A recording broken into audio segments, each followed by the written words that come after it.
And the next department that we're going to hear from is Juvenile Department. Christina McMahon, Director. So Christina and Ed, thank you very much. Chair, before you start, Chair, you asked me to make a quick announcement to our Yes, Budget thank you. Committee, and that is remember that everything we do is public record, including any notes that you take. So please be mindful of that. At least the binders will collect them at the end of this session. So anything you write is accessible to the public if they ask for it. So just a friendly reminder about that. And speak up in the microphones. Yeah. And everyone, please remember to speak into the microphone. Make sure your microphone's on. Don't forget it like I just did. And speak into the microphone. And if some of you have softer voices, you may need to get closer. And some of you may have to get back from. Anyhow, there we go. So as you know, we've divided the time into about 50-50, 50% presentation and 50% for any questions or comments that the Budget Committee might have. So thank you. Great, thank you. Can everyone hear me okay? Yes. Is that working? No. Does not sound like the it's a microphone. light on. Is the microphone on? Green light on? It's on, the green light's on. better. Is that better? That Okay. is better. Yeah, yeah. You Thank do you. have to get fairly close to these, Okay. Christina. Thank you. Good afternoon, members of the Budget Committee. I appreciate your time this afternoon. My name is Christina McMahon. I'm the Juvenile Department Director here in Clackamas County. And with me today, I have Ed Jones, who is our Administrative Services Manager for the Juvenile Department. And seated behind me, I have Mark McDonald, who is our Assistant Director, and also Lisa Kurzmarzik, who's our Senior Management Analyst. And all of these folks have greatly contributed to the development of our budget. So I just wanted you to know they were here, and who knows, I might call them up. They're hoping I'm going to do that today. So I just wanted to start out with giving you a really high-level kind of demographics about our department. The Juvenile Department actually in 2018, all of these numbers are for 2018, had 955 unique youth referred to our department for a total of 1,380 referrals. 45% of those were for criminal referrals, 71% of those were for misdemeanors. So the majority of youth who get referred to us are for lower level crimes. Non-criminal referrals constituted 28%. Those are offenses like less than an ounce of marijuana or minor in possession of alcohol. And then the remainder, about 27%, were for runaway and dependency issues. So that's the breakdown of who we're serving. About 36% of the girls we serve were girls that we served in 2018, and 64% were boys. 73% of the youth were white. 11.5% were Hispanic, 5.2% were African American, and 2% were American Indian, and then the Asian Pacific Islander group represented 1.5% of our population that we served. We, over the course of 2018, supervised either informally or formally approximately 530 youth in the Juvenile Department, and we referred about 314 youth to community-based diversion programs. These are the lower level offenses, first-time offenders. And the average age of a youth that we supervised on formal probation to the court was 16. And I'm happy to report that in 2018, we only had to commit 11 youth to the Oregon Youth Authority to a youth correctional facility. So only 11 kids out of our own county, which is something we work really hard to do. In detention, we had 147 youth go to detention, and that represented 246 different admissions, so sometimes they come back more than once. And our average daily population of youth in detention was 9.5 youth per day. So that kind of gives you a little overview of what we're doing with this money that we're hoping you're going to give us. So if you want to go ahead and, oh, you're right there. I know I've talked about the mission before. I think I really want to focus in the interest of time on our values. You can see on the first bullet, we talk about keeping kids connected to their home communities while maintaining public safety for victims and the community. So that is a very important philosophical underpinning of what we do. One of the major expenses that we have in our budget is to pay for short-term residential placements so that we are able to keep kids in the community rather than committing them to the Oregon Youth Authority. And in 2018, we were able to place 64 different youth for a total of 3,430 bed days. So that's a service that we use for higher risk kids who need a safe place to stay, either while we're getting the family stabilized or trying to get other services in place. We also, in the second bullet point, you can see we highlighted delivering services that are equitable, effective, and respectful of the youth, families, and victims we serve. We, the county, as I think you've probably already heard, has put a big emphasis, as they should, on equitable service delivery in our county, across all of our county. So we have been really taking that into consideration in every single thing that we do.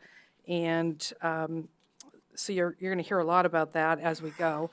The respectful to youth, families, and victims we serve, we're going to talk about our MFR measures in a moment, but there are some MFR measures, managing for results measures, that we have not had a data collection strategy in place for. We've been doing MFR for about a year and a half. Our plan was approved in December of 2017, and it's taken us a while to figure out how to collect some of the data.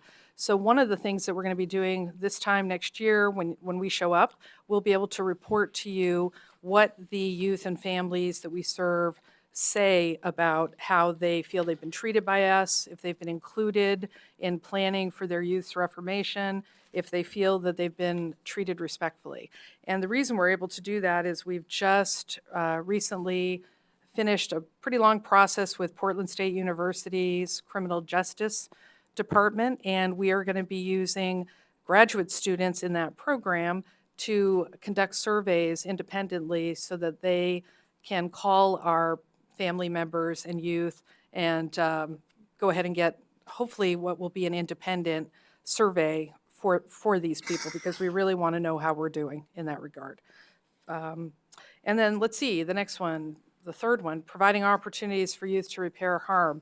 This has always been for the last 20-something years in our county, restorative justice has been a big focus, something that we believe in and we try to put into action in the work that we do. I'm really proud, you've heard me talk about our Community Connection program. That's the program where we have nonprofits throughout the county where our youth go and work side by side with adults who treat them as valued members of the community so that they can engage in meaningful work in their home communities and repair the harm that they've caused. So we have 29 different organizations that are involved in this throughout the county.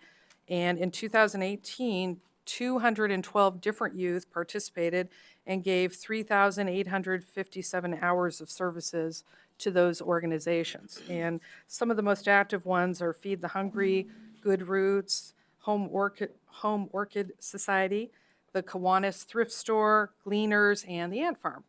So that's something that we will continue to expand on.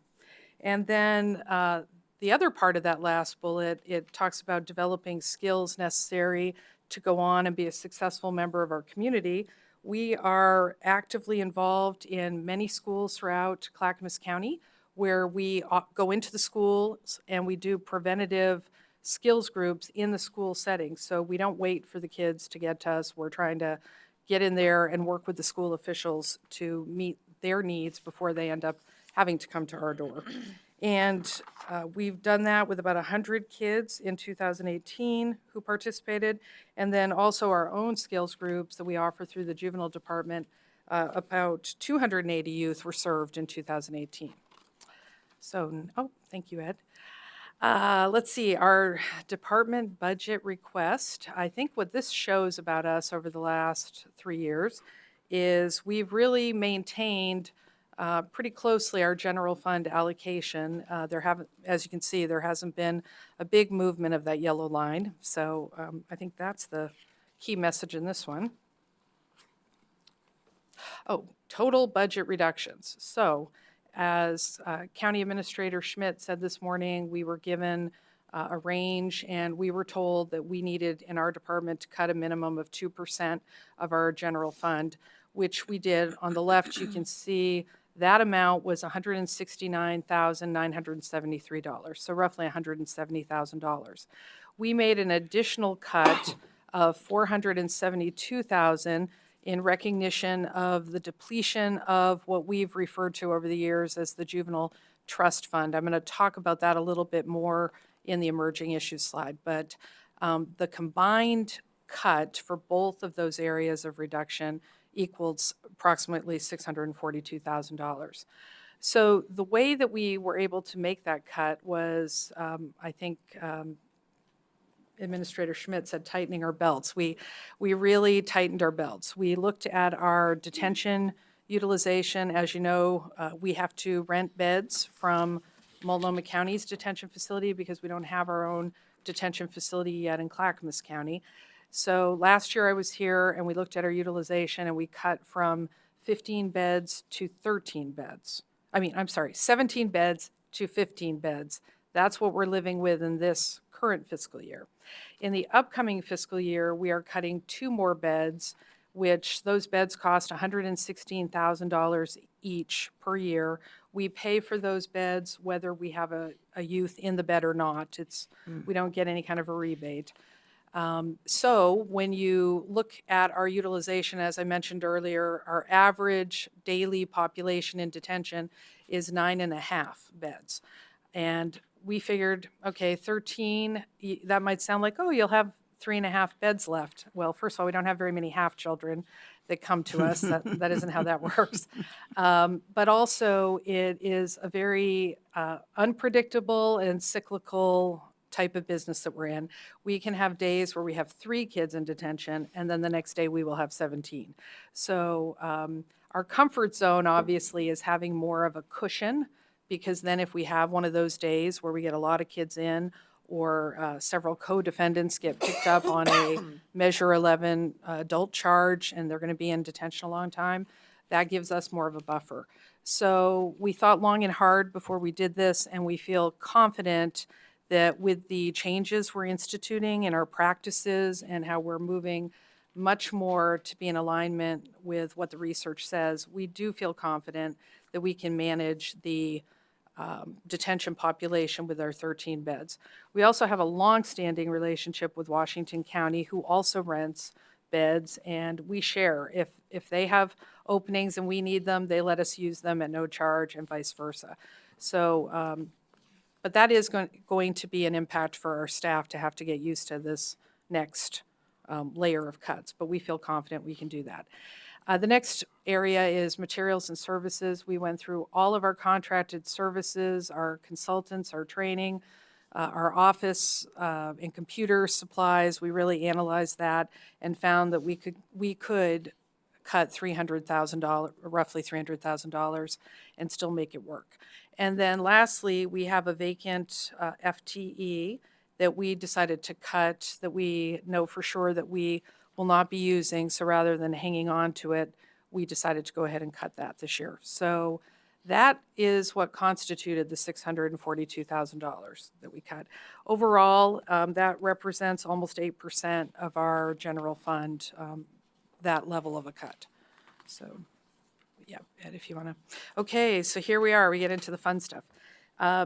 So, as I already said, we are doing, this is actually our first year reporting any measures. Last year we showed up and told you what our measures were, but we were so new we didn't have the data collected. This year we actually have the data collected. So on this slide, this is for our, well, let me back up a little bit. All of the measures that we're reporting, with the exception of a recidivism measure, are all based on data collected in the calendar year of 2018. All the measures that you're going to see tie right back to, I heard you talking this morning about the high-level county strategic priorities, and ours falls under ensure safe, healthy, and secure communities. So everything we do is about that. We're trying to help young people and families and the community be safe and get what they need to be successful. So looking at this, I'm not going to read them all to you, but the one I wanted to focus on is the first one under the assessment program. It says 80% of youth referred by law enforcement for criminal referrals are assessed for their risk and needs by the Juvenile Department Intake and Assessment Center. You can see that our target is 80%. Our actual is 37.24. So I wanted to explain some of our lessons learned through going through this MFR process. This measure combines two different things that we're actually measuring when we only intended to measure one. So we learned that when we had to put it on this and see how yucky that looked. So Is that a professional term? that's a professional term. I winced when I saw that one, but that's the only one I winced at in the whole document. So this measure, so it combines actually the utilization of our Juvenile Intake and Assessment Center. And for those of you who might not be familiar, that's the 24-hour center we operate that law enforcement bring kids to so that we can assess them and figure out whether they're safe to go home or they need to go to detention or a different alternative.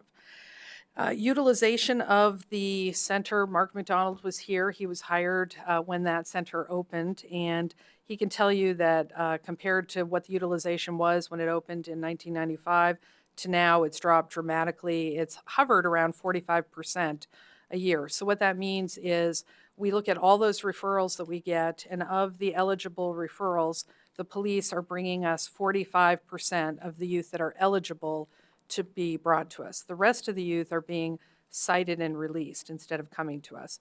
Then we eventually get the referral and process it and have contact, but it's delayed because it's not that immediate contact. What we were intending to do was measure that.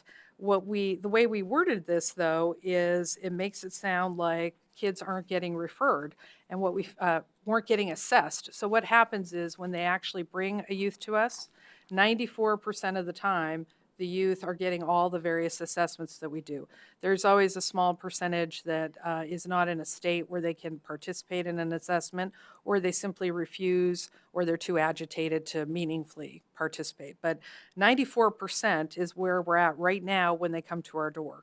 So what we've realized is we need to take a look at modifying this measure, breaking it out perhaps, so that it more accurately reflects on the surface what it is. But regardless of how we modify it, I'm sure we'll be working with Assistant County Administrator Chandler on that. Whatever we do, we know that we need to do more work with law enforcement to try to improve and increase the number of youth that are brought to us from law enforcement out in the community. So that's that one. Okay. Next, we move to our reformation line of business. And the one that I wanted to highlight here is the second one down. 85% of identified youth successfully complete sex offender specific treatment. So you can see here that the actual for 2018 was 100%. So this is really important. The research shows if young people who have sexually offended others get the help and the appropriate treatment, and the family has an opportunity to work through that treatment with the young people, that juveniles actually do have a high likelihood of not going on as adults and committing more sex offenses. So when I think over the years of the cases that have caused the most concern in the community, a high percentage of them involve youth who have committed sex offenses. So this is an area we're very fortunate in Clackamas County. We have outpatient sex offender treatment with Parrot Creek, and they work very collaboratively with our juvenile court counselors to make sure that the kids are getting the level of treatment and individualized treatment that they need. So I'm especially, even though that's a small number, that's a very important number when it comes to how our community feels about being safe. So, okay, next one.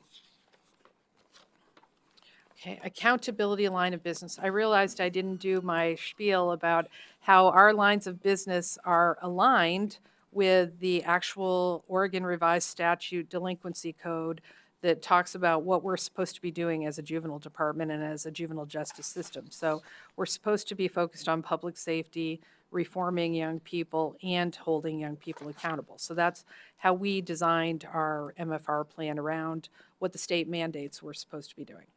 So under the accountability line of business, the very first one, 83% of youth do not have a new criminal referral within 1 year of their first criminal referral.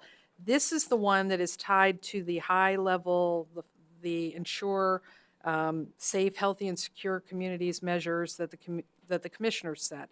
This is the only one in our plan that is part of that overarching high-level plan that the county has. So that will always be in our presentation. So what you see here is our target is 83% of youth won't have another criminal referral. In other words, a 17% recidivism rate. We are actually at 19.8 in Clackamas County. However, we have the best recidivism rate of any large or medium county when you compare the statewide data. The statewide average for recidivism is 28.8. So we are 9 percentage points below the statewide average and considerably below our peers in the metro region. So even though we haven't hit our target, we're working towards it, and we're proud of what we've been able to achieve so far. The second one on this page is down under the Victim Services Program, and you'll see, let's see, our goal is 87% of juvenile property crime victims report they feel respected and informed by the juvenile department. And if you look starting in 16, 17, this is one we've been collecting for years. We actually were at almost 84%, 86%, and then last year we slipped down to 66%. And you know that old saying about, oh, one person can make a difference? Well, this is an example of that. We had a time period last year where our wonderful intern and volunteer coordinator got a great opportunity with the City of Oregon City and left us. And when she left, it took us several months to do the recruitment and get somebody on board. So we went several months without we always had up until then a graduate student assigned to doing the follow-up calls when we sent a survey out to the victims to encourage them to complete the survey. And we lost that service for the majority of the year.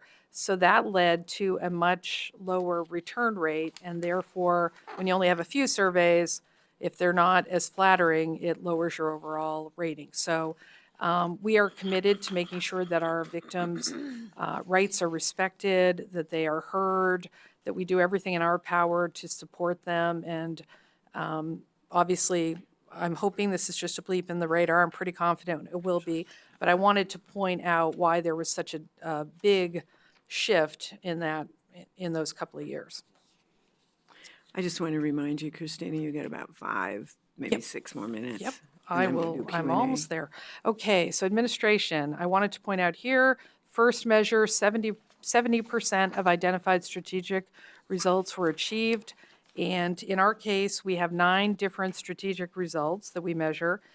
6 out of the 9 strategic results currently have data collection strategies, and the other 3 are going to be coming on board in the next year. So by next year, we'll have all 9. And of the 9 that we have identified, 4 out of these, I would say, are very close to what our actual target is. So even though we haven't actually achieved any of them in the last year and a half, we seem to be heading in the right direction. So I'm hopeful about what that'll look like. Okay, last slide. Emerging issues, the depletion of our juvenile ops fund, that's also known as our juvenile trust fund. That's the pot of money that was used beginning in fiscal year 14-15. It was a federal earmark that was put in a separate trust account. It was brought onto the books in our department and put into our fund so that we could use it to make up the shortfalls that we were experiencing because of a gap in what our requirements were and what our general fund allocation was. So that trust fund is depleted, it's gone, we used it up this year, so that's what left such a gaping hole in our budget this year. The next thing, 2019 legislative session, There are a lot of bills that are still in play. Last week, a pretty sweeping youth justice reform bill passed on Thursday night at the legislature. It's still unknown what kinds of impacts that will have on our department, but that particular bill will keep more kids involved with the juvenile department instead of transferring them to the adult system. So we are anticipating some impacts, but we don't know the extent of that at this point. And then there's some other bills that are just up in the air that we don't know much about at all. Evidence-based decision-making platform is something I talked about briefly last year. We're just finishing up on about a 15-month engagement with Georgetown University and also with 7 other counties in Oregon and the Oregon Youth Authority to work together on this statewide initiative to really focus on how we can improve outcomes for young people by making sure that the services that we are providing to those young people are indeed working, where we have a way to evaluate if they're working or not, and if we're following the research. So now we're going to be putting all that newly acquired knowledge into action in the next year. And then lastly, I thought this was a really important one. I heard several of you folks talk this morning about our goal as a county to make sure that we're ensuring safe, healthy, and secure communities. The crossover youth practice model is an initiative we've just embarked on in the last few months. It is to prevent kids who are dually involved in the child welfare system and the juvenile justice system from penetrating deeper into either of those systems and or graduating to the adult system. So this one is a partnership with several different organizations, child welfare, state child welfare, our department, the courts, the DA's office, the Department of Justice, behavioral health here at the county, the several schools, and CASA, to have us come together and figure out how we can most effectively pool our resources and work together to break down barriers for these families so that they can be successful instead of having 15 different appointments in a week with all these players who are trying to help them, but they're trying to navigate all that. So it's something where we won't be coming back to you asking for money. It's really about system partners figuring out how to do our best work so that we can support families and youth and they can be successful. So that is the end. And now I'm ready for your questions. Great, thank you so much. We have several, it looks like. So we have Commissioner Humberston, then Bernard, Savas, Schrader, and Feely. So So I'm looking at your custody services program where you've gone from 7.5 down to 4. Ken, where are you? I'm sorry, page 7, custody services program on the public safety line of business. And you went from 7.5 employees down to 4 in custody services. My question is your custody unit a 24-hour unit? Yes, but actually, if you look at that, Commissioner, we still have the same number of employees. We did do some realigning because last year I came back right before budget season. I was out on medical leave, and I picked a really good time of year to leave. Poor Mark and Lisa, but they did the best they could trying to figure out this whole new MFR, how to plug the numbers in. When I came back and we had a chance to discuss it, we decided to kind of right size it this year. So to answer your question, we might have a juvenile counselor 1. We do have juvenile counselor 1s who work in the intake and assessment center, and 50% of their FTE is working on that custody element, the getting kids where they need to go, making contact with the Donald D. Long detention facility, all the kind of public safety piece, interacting with law enforcement. And the other half of their time is spent doing the actual assessments and working with kids and calling families. So the But FTE. you have 24-hour coverage Yes. of that unit. And Yes. my question really is, you don't have to get that much detail. I just want to be certain that you have sufficient number of people to cover a 24-hour unit, Yes. 24 hours, Yes. including whether or not a staff member gets sick, you're able to cover that. Yes. That's my first question. Yes, we do have a sufficient number, but it kind of dovetails into something that was discussed this morning. The Intake and Assessment Center has always relied heavily for scheduling purposes on the use of relief workers who staff our 24-hour intake and assessment centers. So I know that came up today in the discussion about temporary employees, and we do depend, and it's always been that way. Mark ran the unit for a very long time. We have some senior relief workers who've been with us for a very long time who come in and work designated shifts. So when you look at our schedule, Commissioner, all of those shifts are not filled by full-time employees. Okay. There are designated pockets where and we those temps use don't show our up. relief staff. But we always have a regular full-time employee paired up. So you're really patchworking it together with temporary employees, basically is what I'm hearing. Yeah, that they design, I mean, but it's been that way pretty much since it started, just because of the costs of running Okay. that facility. And then in looking at the staffing numbers, I do look over at supervision services where there's an increase of 2.8. Page, Ken, I'm sorry, page and where you're page looking. 19.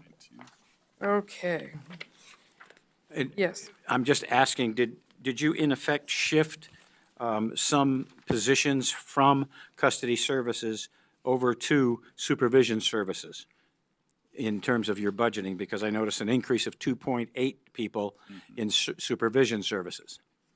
That would suggest that you shifted people.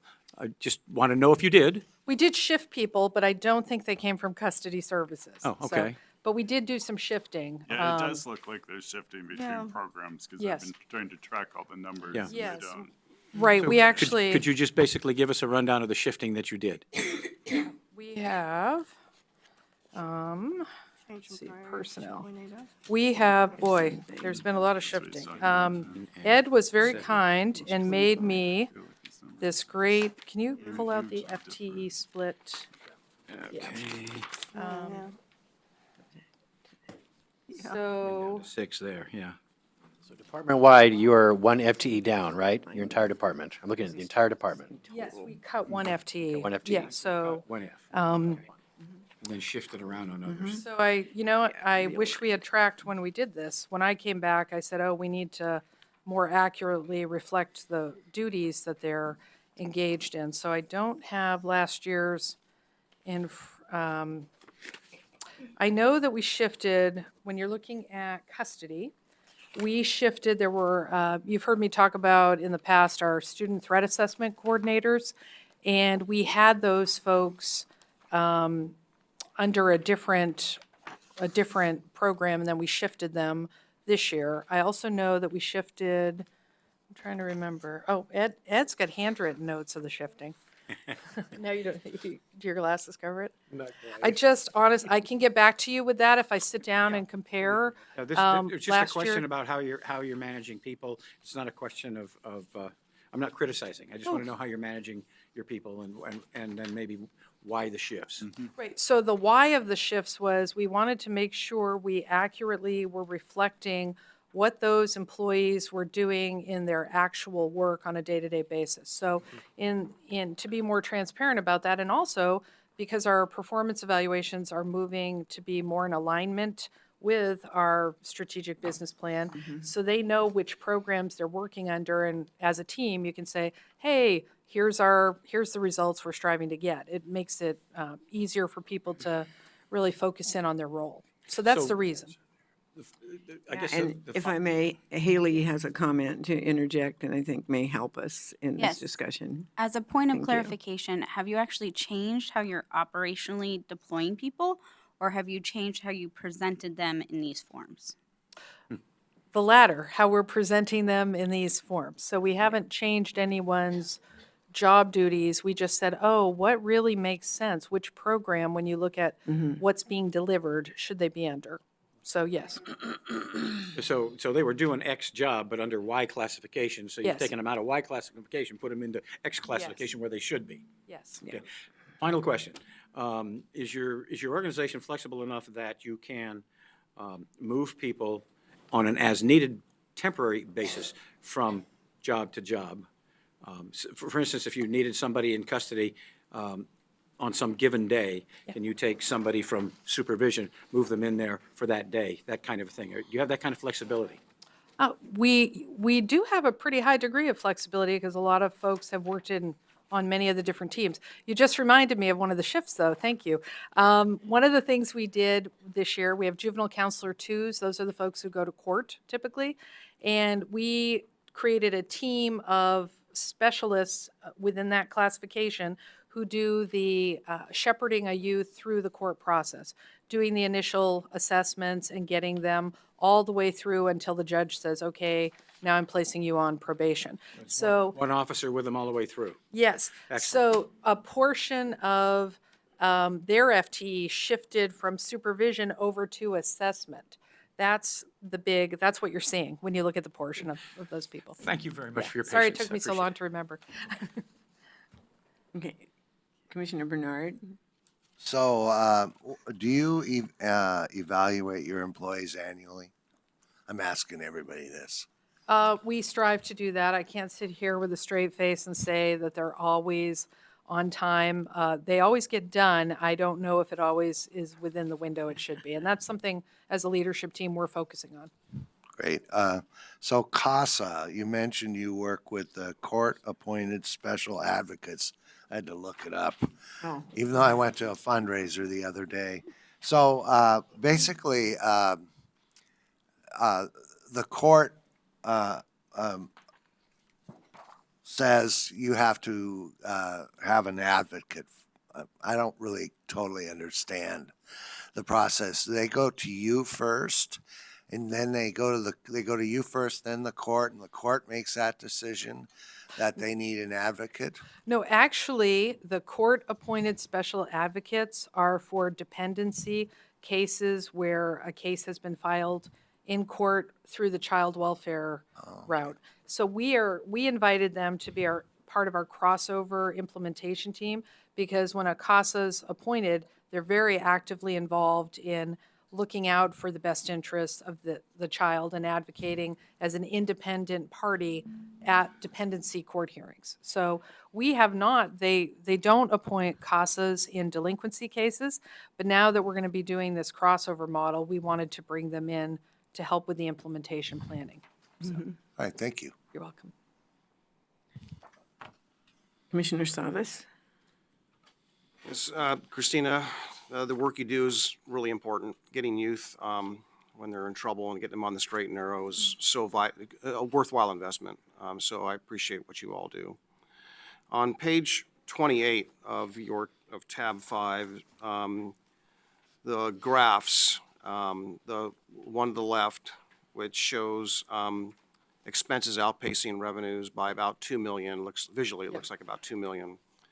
And the trending is pretty evident what that looks like. So what is your strategy for dealing with that?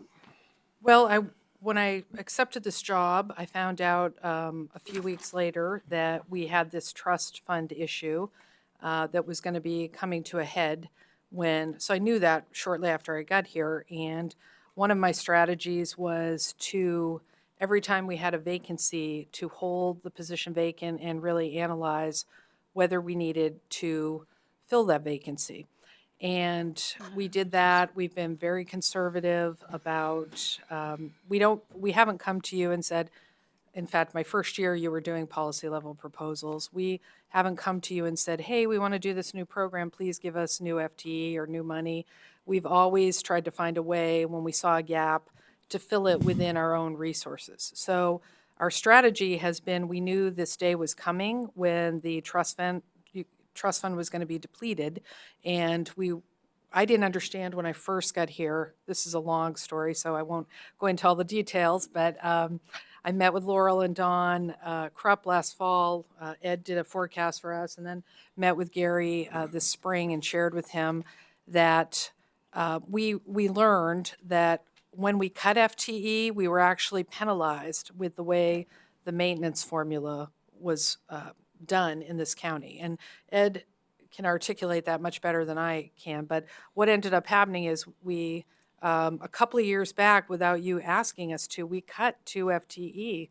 And I remember folks on the budget committee saying, wow, I want to applaud you for doing that. And I thought, well, we don't need these positions. I didn't understand what a big deal it was. It was before we had Ed to translate for us.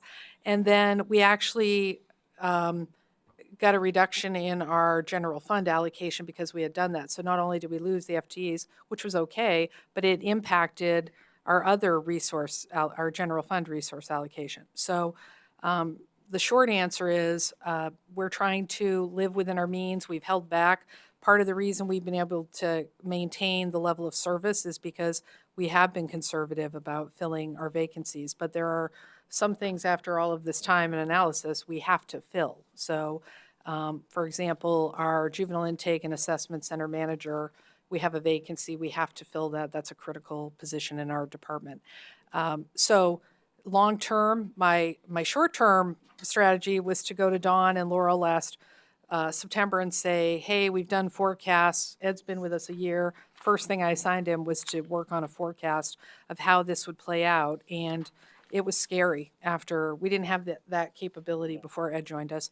And but unfortunately, we didn't have time to work on it before Don left. He really had a lot of things on his plate before he retired. So the strategy has been to be conservative and really think about what we're doing and if we're growing our budget in a way or our services in a way we don't need to. So that isn't a super duper elaborate strategy, but that's how we've tried to manage from a daily basis. A little bit of a follow. First of all, I just want to just say this, that it's hard to track all of this when the PowerPoints are not in the packet. And you've included some of your stuff. I'm not blaming anyone here. So, but if we can make that adjustment like we did in years past, the PowerPoints, you raise something. So if you could come back to the slide where you had one FTE that was cut, I think you had $110,000 for that Yes. FTE. Can we roll that slide back? Oh, sorry. Yes. Yeah. Yeah. So that's with roll-ups, that $110,000? It's fully loaded? That vacant one FTE, that Yes. is, okay. That's the total cost. Okay, and then the 2 detention beds, 232,000. I had a question on that. Yes. Who receives those dollars? I mean, is it easily cut? I mean, that's not the staffing, obviously, for those 2 detention beds. I just don't know. So I'm just kind of wondering, how do we incur that cost? Are we being billed for that? Yes, Multnomah It's like a County minute, charges us a daily rate. Okay. And we've had that contract for years and years. And then the yearly increase is tied to the consumer price index. And so as of July 1st, 2019, we will go from $309 a day to $318 a day per bed. Okay. All right. And the other thing, this is something that's always kind of, I've struggled with, and that's on outcomes, on the outcome aspect, and that is that how recidivism is done, how it's tracked. Yes. And then when a youth turns 18, Yes. there's this, Yes. it just evaporates, right? So we really can't track what happens when they're 19, what happens when they're 20 and 21. And then when the adult aspect of recidivism measures takes place, they don't have the track record of what happened when they were prior to 18 years old in one day, right?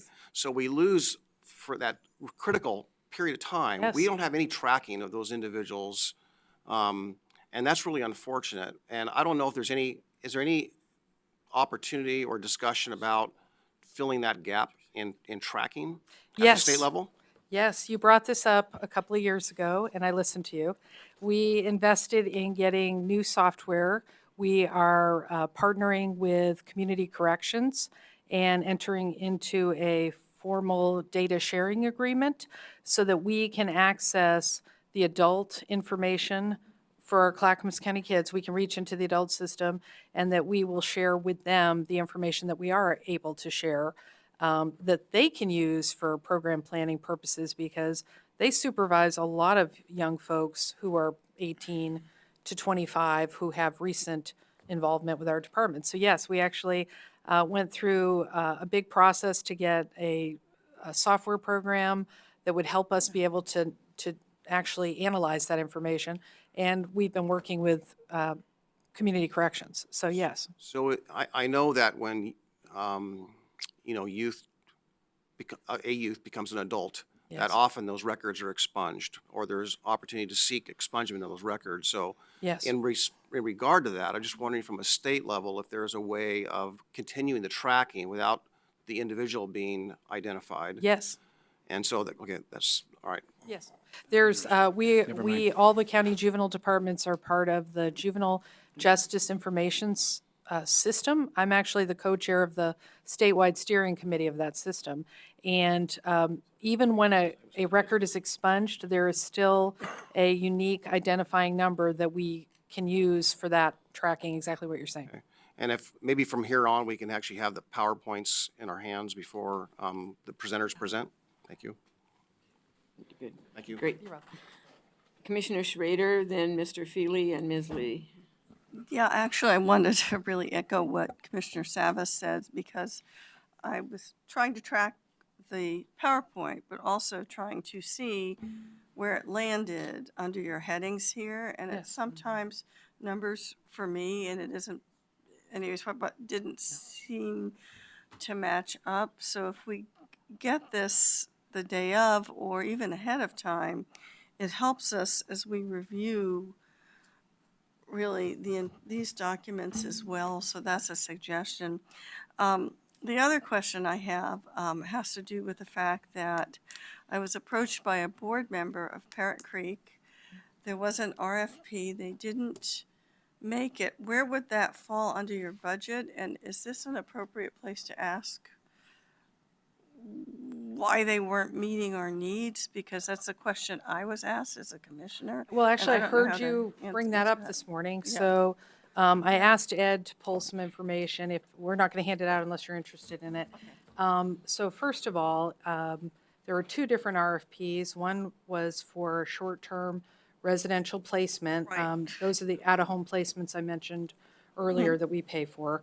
And the other one was for our community-based diversion program. They are both in the protest period, which means until 6 o'clock this evening, I'm not supposed to discuss the process according to county council and procurement. But what we did bring was just the really high-level introduction, background on what they wore, and then the evaluation criteria. So we worked very closely with the procurement division. They led us through how to do the RFP, what was required, all of the rules to be in compliance with the state procurement laws. So we did that, and I really can't talk about the outcome until after the protest period, but I'm happy to talk to any of you after that.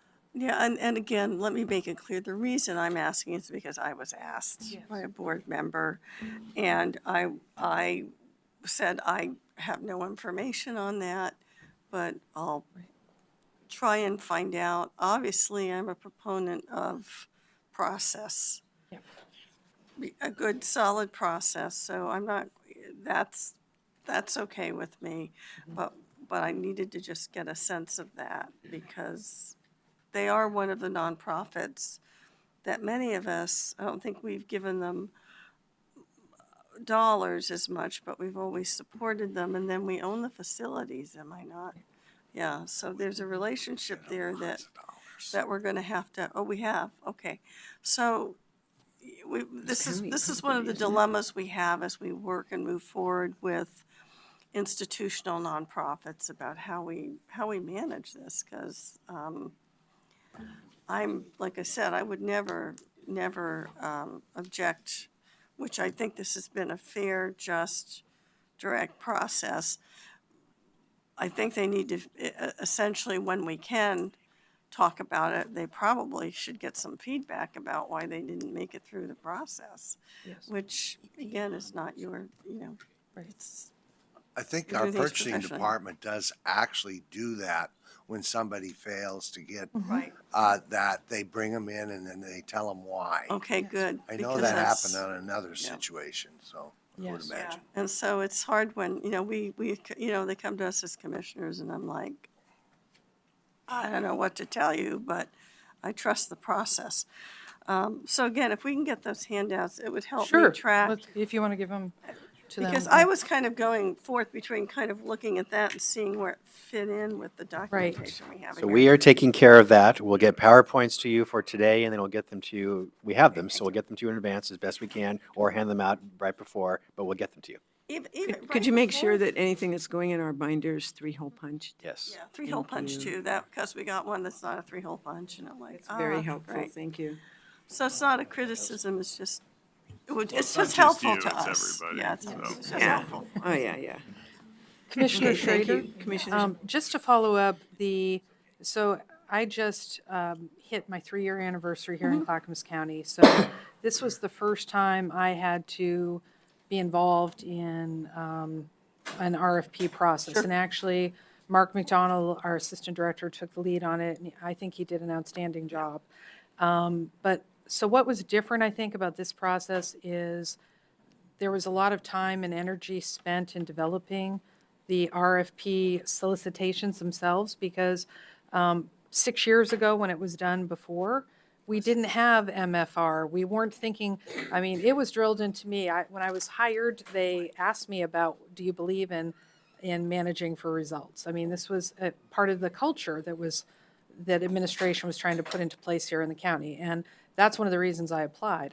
I believe in that.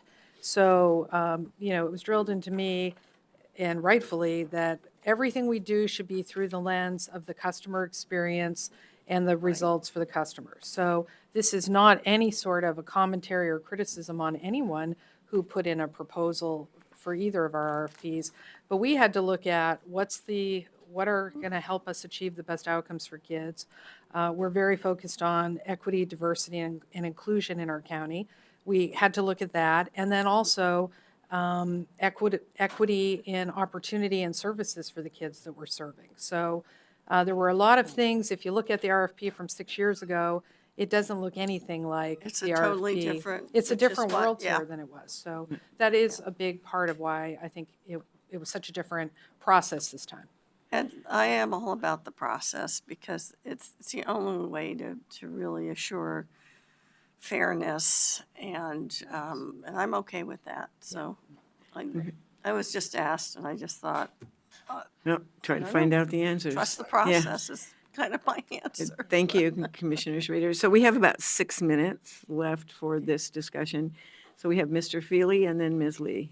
I'll try and be brief. I'm looking at page 19 of the budget, the proposed budget itself, and looking at beginning balance for the supervision program. I just picked that one, but there's a huge drop off.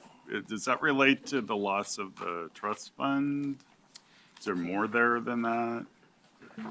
Page 19. Page 19, if you look at the very top line, beginning balance. That changed. Down 1.4. Yeah, it's Do you wanna down go ahead and- 1.4 million. Yeah, I'm going to go ahead and let Ed Sure, I speak that figured it was a technical. Ed question. Part of the way the budget is put together, this budget binder, the beginning balance, you're only looking at one program offer. Right. So it's actually just got shifted to Okay, so that- where it needed to be. That was my other, Yeah, yeah. it's All right. not totally gone, but it is $600 or $472,000 Yeah, less it than it just was. looks like a So lot of yeah, money. yeah, but it's huge. We again Well, moved it to yeah, where I it did needed to notice be. that some others are up, so, Yeah, but I just wanted to verify. yeah, over the long haul, the All right, overarching. I guess my final question is, 3 to 5 years, do you still have to make reductions? Yes. Okay. Do you know the order of magnitude, just roughly? When you did your projection, it was, every year, it was about 500,000, it would increase each Okay. year. That's quite a bit. Yeah. All right, thank you. Ms. Lee and then Commissioner Bernard. And then if we can wrap that up by 2, thank you. Okay, I'm looking at page 7, and on page 7, there was a line for charge for service, and $320,000 roughly is taken out of the budget, and I was wondering what the charge for service was and why it was not there anymore. Maybe it just got shifted to another line. Oh, would this be There's a lot of the, shifts. Yeah. over here, Ed, this be the detention? It's revenue. Oh, it's It is revenue, yeah. Oh, materials and services, Yeah, okay, it yeah. is the. Is that what you just asked? Oh, I was Can you looking, go ahead and answer that one? 318, so where are we? it's different than mine. So where are you? Can you go ahead and? This, I am, 7, Oh, so seven. the 318 Yeah. where it's shifted. That is we moved that to the interfund transfer. fund? Called interfund transfers. Oh, So that was, that had been recorded like where we get detention beds. The sheriff pays for one detention bed to Measure 11. Yes. So it's part of that. It was part of some money they give us for CSAC. So they had been historically recorded or put under there in the budget. But when we actually went to do the actual accounting, it went under interfund transfer. So this year, when I did the budget, I appropriately placed it where it actually hits. so it just got recategorized. Yeah, it just got recategorized. Yeah. I looked for that in the footnote, but I didn't see any message about it. Thank you. And my suggestion was that I think that should be in the footnote. I did, Yes. I Good saw point. those reductions and I went through the other budgets and Okay. found where they were. Yeah. But it'd be helpful if it was in a footnote. I'll make sure we get those in. And that's probably true with a lot of budgets over there in the future, is there should be a footnote on why this is so significant. 1.4 million's a lot. Causes will people to footnote sit away up and next take year. notice, for sure. I If it's see, just all gone, just say all gone. right. And then we'll all cry, yeah. Thank you so much. Appreciate your you. time here. Thank you for your diligence on the budget, and thanks for answering our questions. Thank you all. Thank you very much. We will then be ready for disaster management and Nancy Bush. So Chair, we're getting the PowerPoints, but we don't have them right this second. Would you like to move forward, or would you like to take a break while we can get the PowerPoint for this next presentation? We could take our break now instead of after this, if the board. I'm assuming our staff is making copies would- as we speak, if is the that true? Committee would Okay, so great. like to do that. Thank you. Yeah, let's do that. We'll take a little break now, so. How long?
know. 2, 3, Whack it. 4, 5.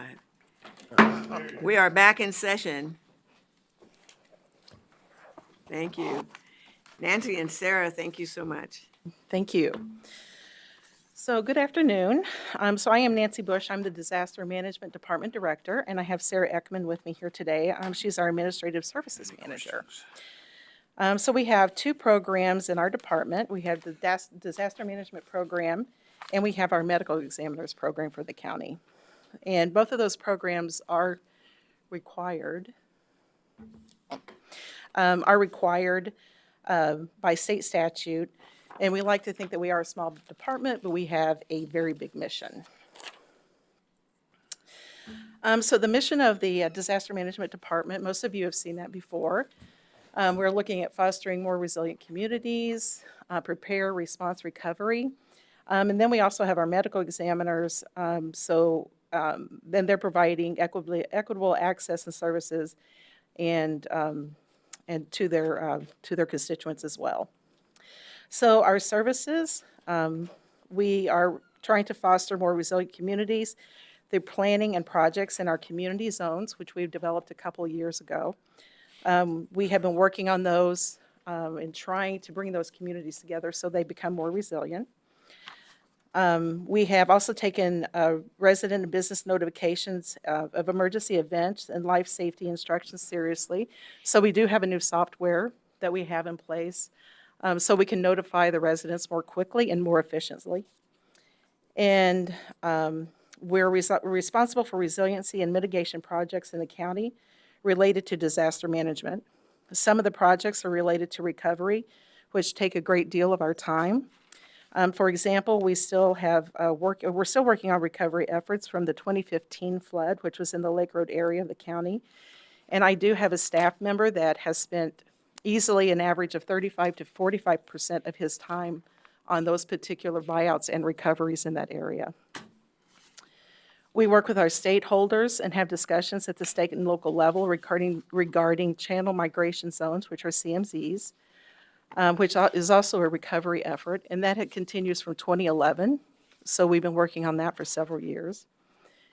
And the Medical Examiner's Office has program staff, and they provide services to public, law enforcement, and the District Attorney's Office by providing timely death investigations, as well as compensate services to surviving families and friends. And they also continue to work closely with the State Medical Examiner's Office to meet and set goals. So when we look at the overall arching goals of the county, I think we do touch all three of safe, healthy, and secure communities.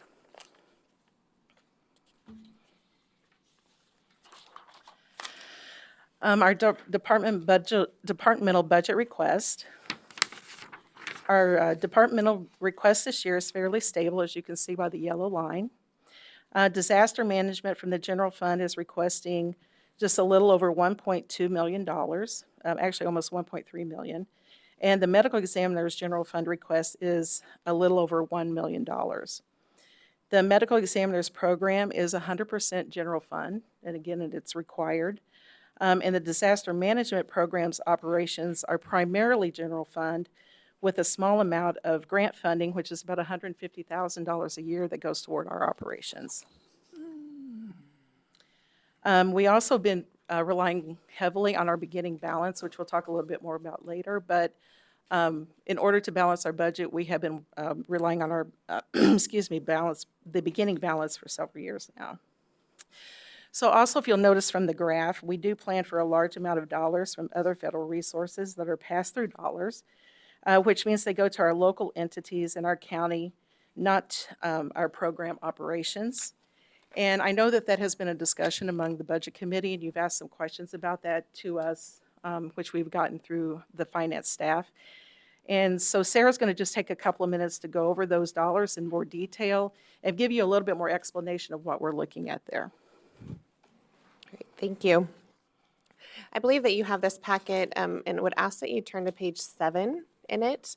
I wanted to walk you through some of the more fluctuating percentages where it says percentage change from prior year budget just to give you a few answers to questions that might come up as you look at these numbers and see those large percentage jumps, whether they're up or down.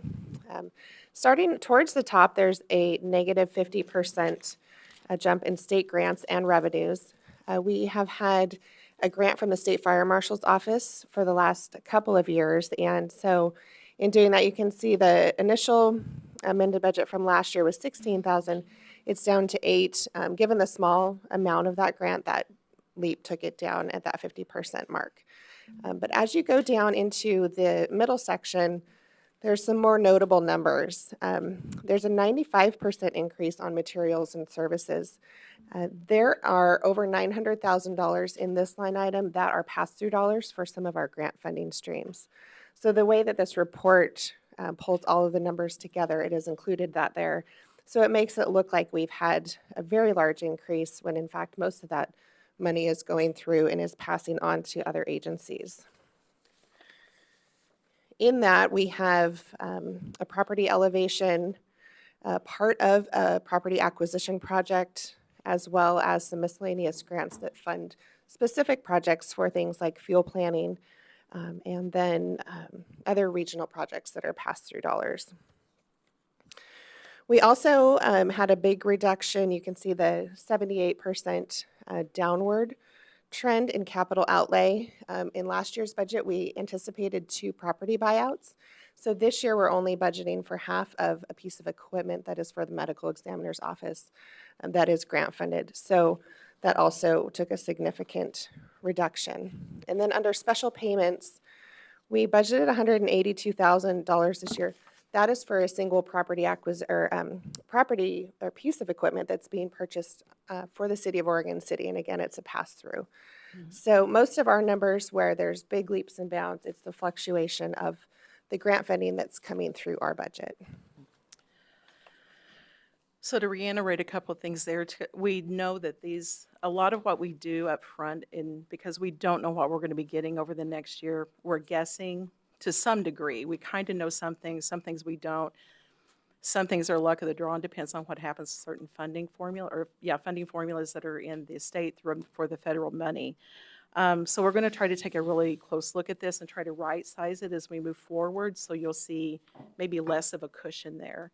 There's been times, too, that all of a sudden UASI dollars, which is Urban Area Security Initiative dollars, will go late in the fiscal year to someone in our county, and we need to make sure we cover that so we have enough authority.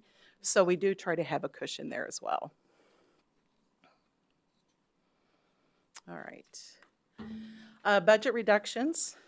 We did not take the 2 to 5% general fund target that other county departments did take. We are core programs according to state statute, and we continue to struggle with our declining beginning balance, which I know you've had those discussions before and last year as well. So we do take whatever money we have, we use it for maintenance. We have not had any increase in programs or staff since like 2009. We lost a staff member in 2009 and never regained that person back. So we do pretty much stay on maintenance and what we're doing there. We also, if we do have a disaster to occur, we do not have any other reserves right now. If we have a medium to a large-sized disaster, not even counting catastrophic, that's a whole new ballgame. But we don't have extra money to put into that if we do have a disaster. So, we would have to go to the county administrator, to the BCC as well if we needed money to cover those types of things as well. I do mention here that we did say that we would volunteer to give our facilities management savings back to the general fund. It's only $1,400. I do understand that, but we did do that in the county spirit, all capital letters, and recognizing that we do have some issues, and we have a lot of budget issues coming up in front of us in the next year or so.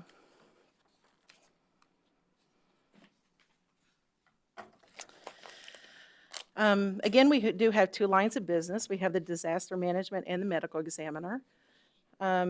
We have goals that we're reporting on today.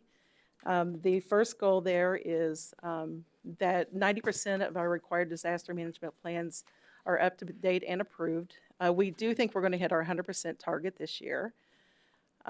We did not quite make that last year because we did have some funding issues on a couple of the plans that we were working on, but those have now been completed. 75% of the Clackamas County departments had up-to-date approved continuity of operations plans. We call them COOP plans. Right now, we're looking at 35%, and we were hoping to have at least 75%. So obviously, we're falling short there. We are a program that we actually depend on others to do some work in order to help meet our goals. But we do have a strategy to try to get those numbers up that we're going to be working on between now and October, because we want to get it all done before the shakeout, and hopefully we'll get those numbers up to 75% at that time. Our CSIN's calls connected to residents, excuse me, you'll see in the past we've looked at some like 46%. We do have a new software now that is more efficient and effective, and actually has also more things that we can do with it, including wireless connection through the cell tower, so we can let everyone know in an area if something's going on. So we do expect those numbers to go up as well. For the medical examiner's office, we have percent of on-scene investigations with associated interviews and investigations with the quality assurance reviews that are conducted. The quality assurance reviews is a national standard that we need to live by, which we do. We actually hit our goals very, very easily there. We look at 4% of our calls, and actually we have a supervisor that goes out on 4% of the calls to make sure we're meeting those standards. And we're meeting those standards at least 95%. We like to see it as close to 100 as we can get, but we know people are not perfect. The total number of medical examiner cases, we're looking at 1,200 this year, which is about even with last year, which surprised us just a little bit, because as your population grows, obviously your deaths in your county grow as well. But the suspicious deaths has remained pretty level over this past year.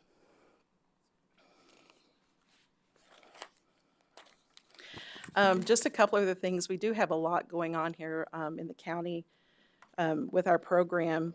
Excuse me. We are hoping to be able to measure. We are taking a look at our MFR and trying to put a few more measures in there that will help us understand a little bit more of how we're reaching people. We do continue to work to reach on people with projects and the populations that are most impacted by disasters. And this year, we actually had a PSU fellow come and working and reaching out to Spanish and Russian-speaking communities. And we're currently working with Mercy Corps to get a group of individuals in the region that will help us and actually go out and help us train and give information to those communities before, during, and after disasters. Because we have a hard time, we may have something that they can use or resources after disaster, but we have not been able to reach some of those communities. So we continue to work on that as well. We also have a very active amateur radio program. They are more and more active every year. We get more and more people that are actually coming to Clackamas County and saying that they want to be on the amateur radio group. And we support them quite a bit. In any large disaster, you'll hear, it's like, well, the only communication we had was amateur radio.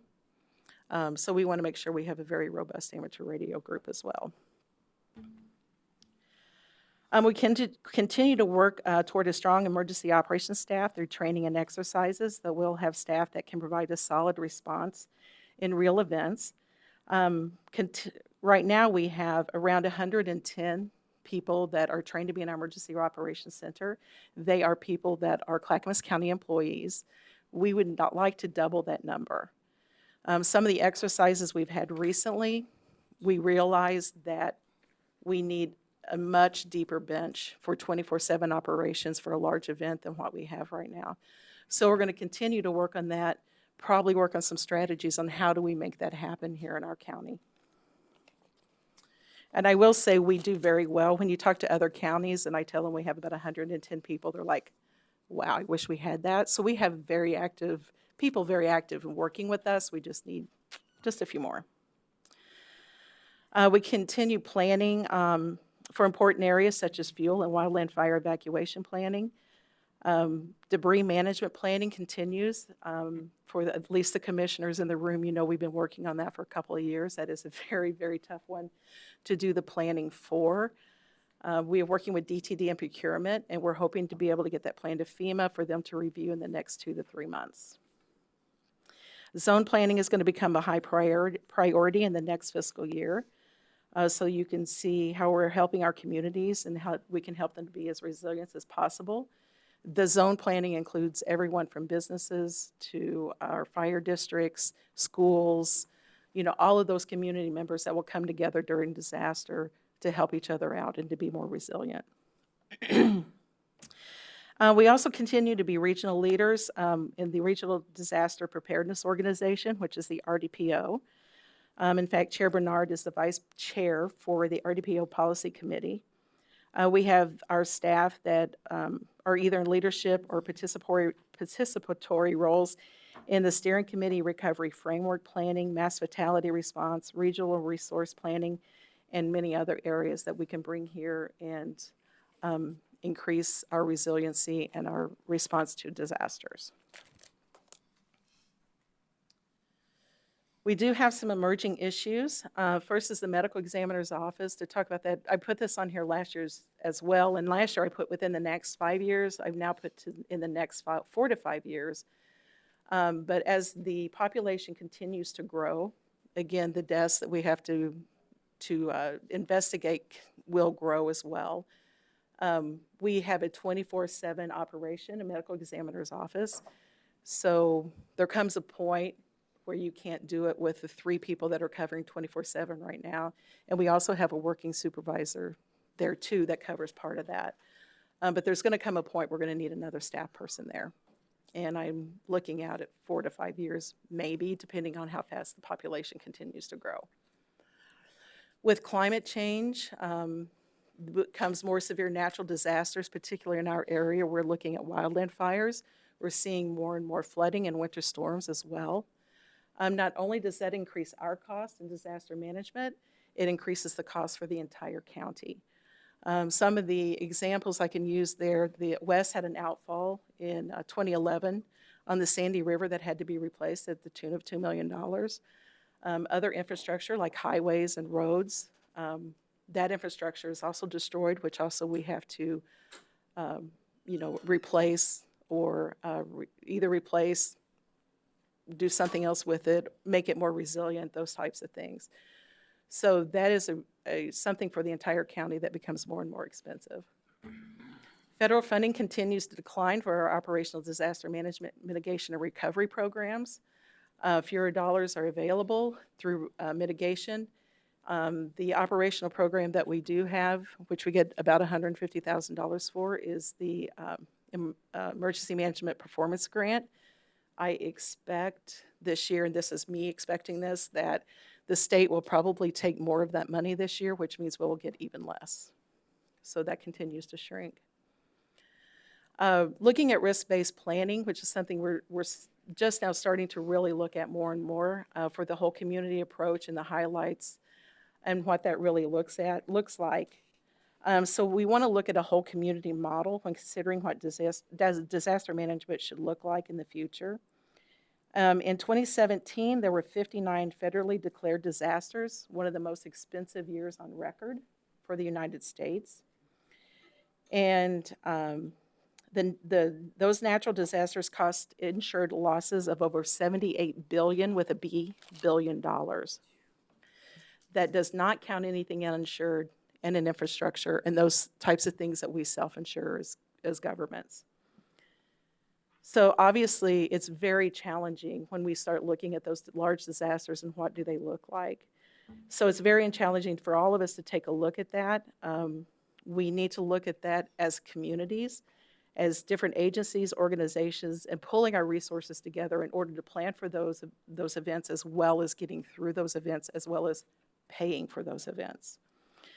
And of course, as we look forward, it's difficult to try to pull all of that together because all of us have obviously limited resources, but that's something that we're trying to pull together too through the zone planning and having those resources pulled together so that we will have a better response to disasters as we move forward. And that is all I have today. Not sure where I am So on much. We time. have a couple of questions, so we'll start with Commissioner Humberston. Just a quick, in the continuity of operations plans and the other plans that are mandated, there are cost recovery from the federal government for a major disaster. But Yeah, there's some record-keeping requirements that go with that. Would you, just for the benefit of others, would you kind of share what it takes in order to maintain records during an emergency so that you can get the reimbursement on those costs? Yes, they're very meticulous about that. So it has to be a federally declared disaster before we can get any kind of reimbursement. Most of the reimbursement that we'll receive is 75 and then 25 on the local community. Debris management is a little different, and I'll talk about that a little bit later. But so in order, though, to get that kind of reimbursement, you have to write literally everything down. So, and part of our 25% can also be volunteers, but you actually have to have your volunteers sign in. Time sheets. Yes. And when did they sign out in order to be able to gain that? If we use someone else's equipment, we use a tractor. So FEMA has a chart. It's like if it's this kind of a tractor and it fits in this, category, you pay so much per hour for that tractor. So if we get a tractor from Multnomah County and they charge us $80, but the feds say, well, we're only paying $40 an hour for that, then we're on the hook for the rest of it. But it's very meticulous record taking and keeping. Procurement, finance, there is a really, really heavy load on them as well, because all of our overtime as a county also has to be kept. We work with our accounting system to say, okay, we get a number, we assign a number. So if you're working in the EOC, you have to write down, it's like I'm in the EOC, and we only get reimbursed for overtime. And so there's that large lift as well. It takes a lot of money to get money. But those are the types of things we're looking at. And they really look at everything.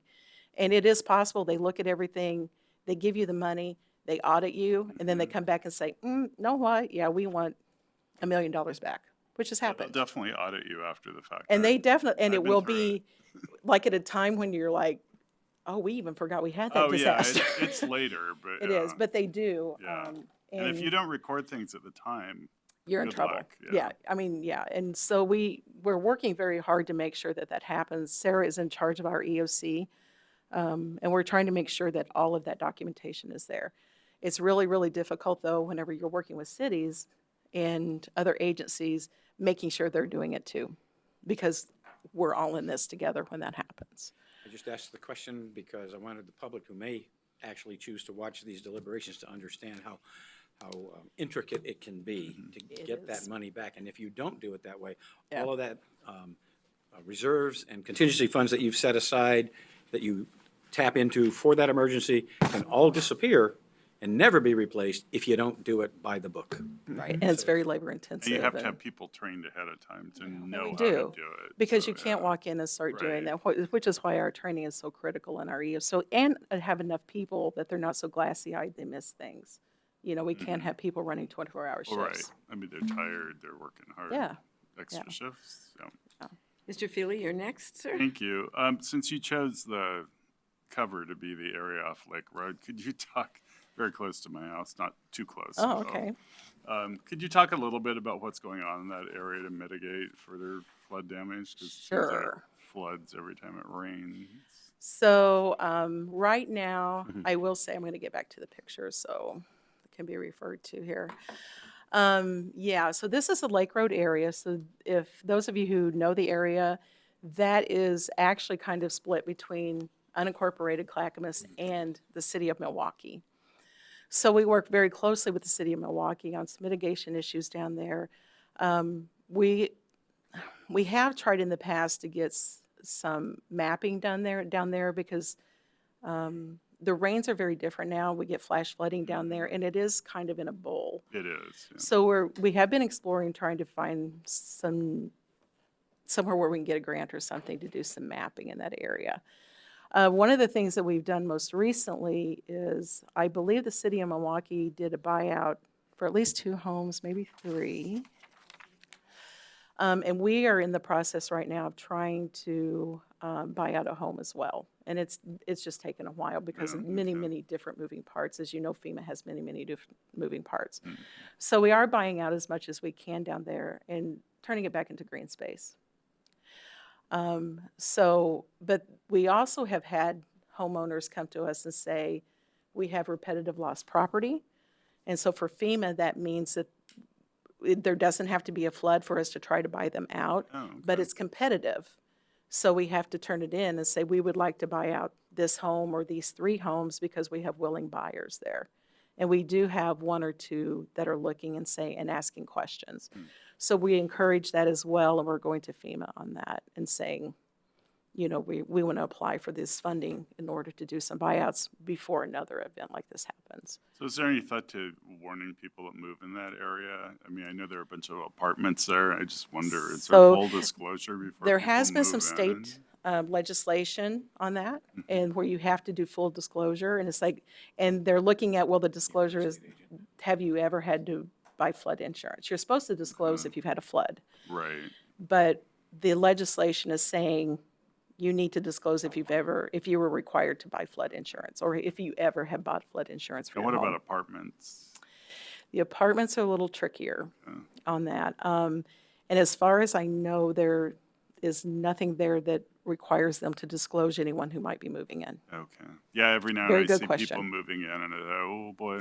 It's a they were very, here yeah, during the winter, and there's so one we building know. down there in particular that gets hit pretty hard. I think that's what But we're as far talking as I about. know, there is no law around that. Thank you. My other question is on the use of your ending fund balance, and you correctly stated that that's not an ongoing way to support your budget, but how much longer do you think that'll last, and what order of magnitude of reductions would you have to make? We did, the budget committee did agree to give us $250,000 for a couple of years, so we've got that cushion built in again.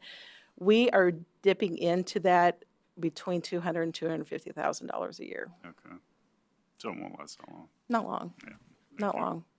And if we lose more funding, because that 150,000 goes away, it's going to be even more. Thank you. Thank you. Commissioner Savas, then Ms. Lee, then Commissioner Fisher. Nancy, question.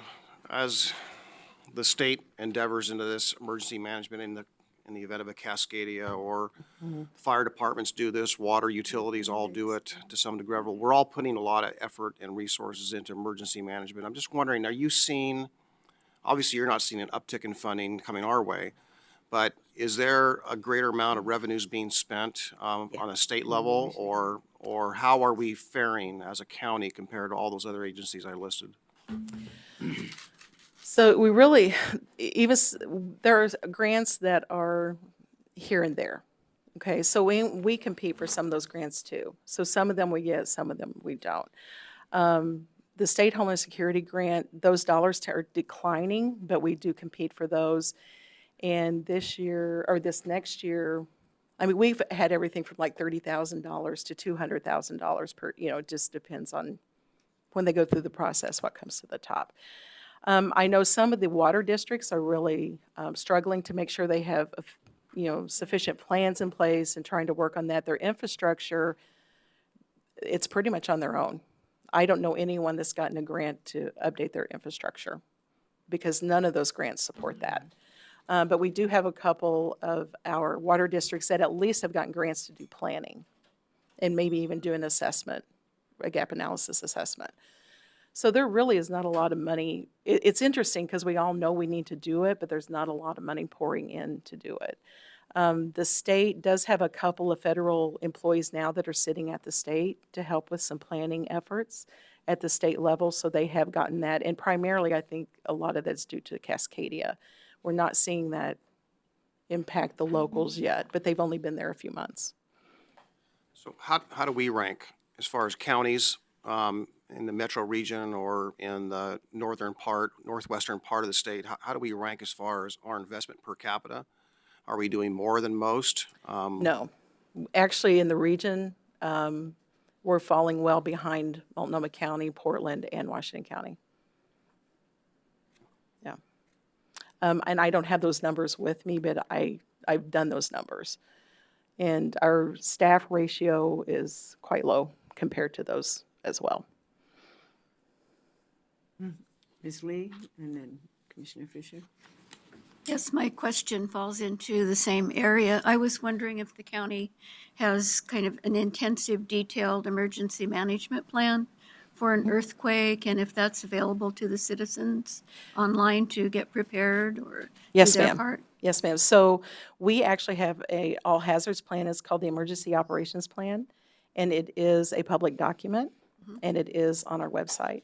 We also have other plans that relate to that plan that we're required to have, which is the Natural Hazard Mitigation Plan, which was just updated.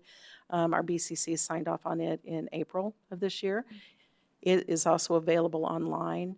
And we have a Wildland Fire Protection Plan that is also available online.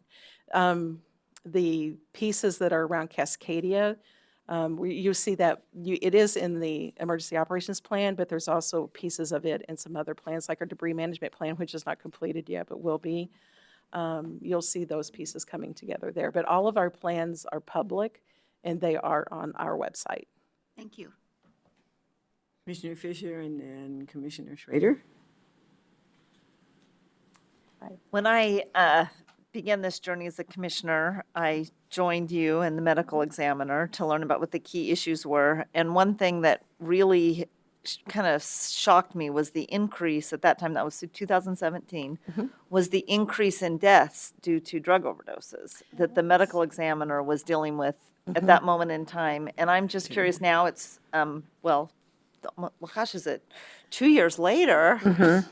I'm curious what's changed, if things have changed, if things have settled down. There were new drugs filtered throughout in drugs like fentanyl and other things, and I'm just curious Right. what are medical examiners up to these So it's days? kind of interesting because I just had that conversation with Kathy not too long ago. We actually are seeing a decline in those deaths. I think part of that is due to Narcan, and that's being more available in our communities. And maybe some more education. But she also did say that though we may be seeing a decrease, that Multnomah County in particular, she thinks is seeing an increase, or at least it's remaining stable. So we don't know why. We honestly don't know why, but ours has went down, and a lot of it I think is due to Narcan. Okay, thank you. Commissioner Schrader. So I wasn't actually going to, I really appreciate what you do because we have a county that has a volcano. We have a lot of things. We have a lot of issues.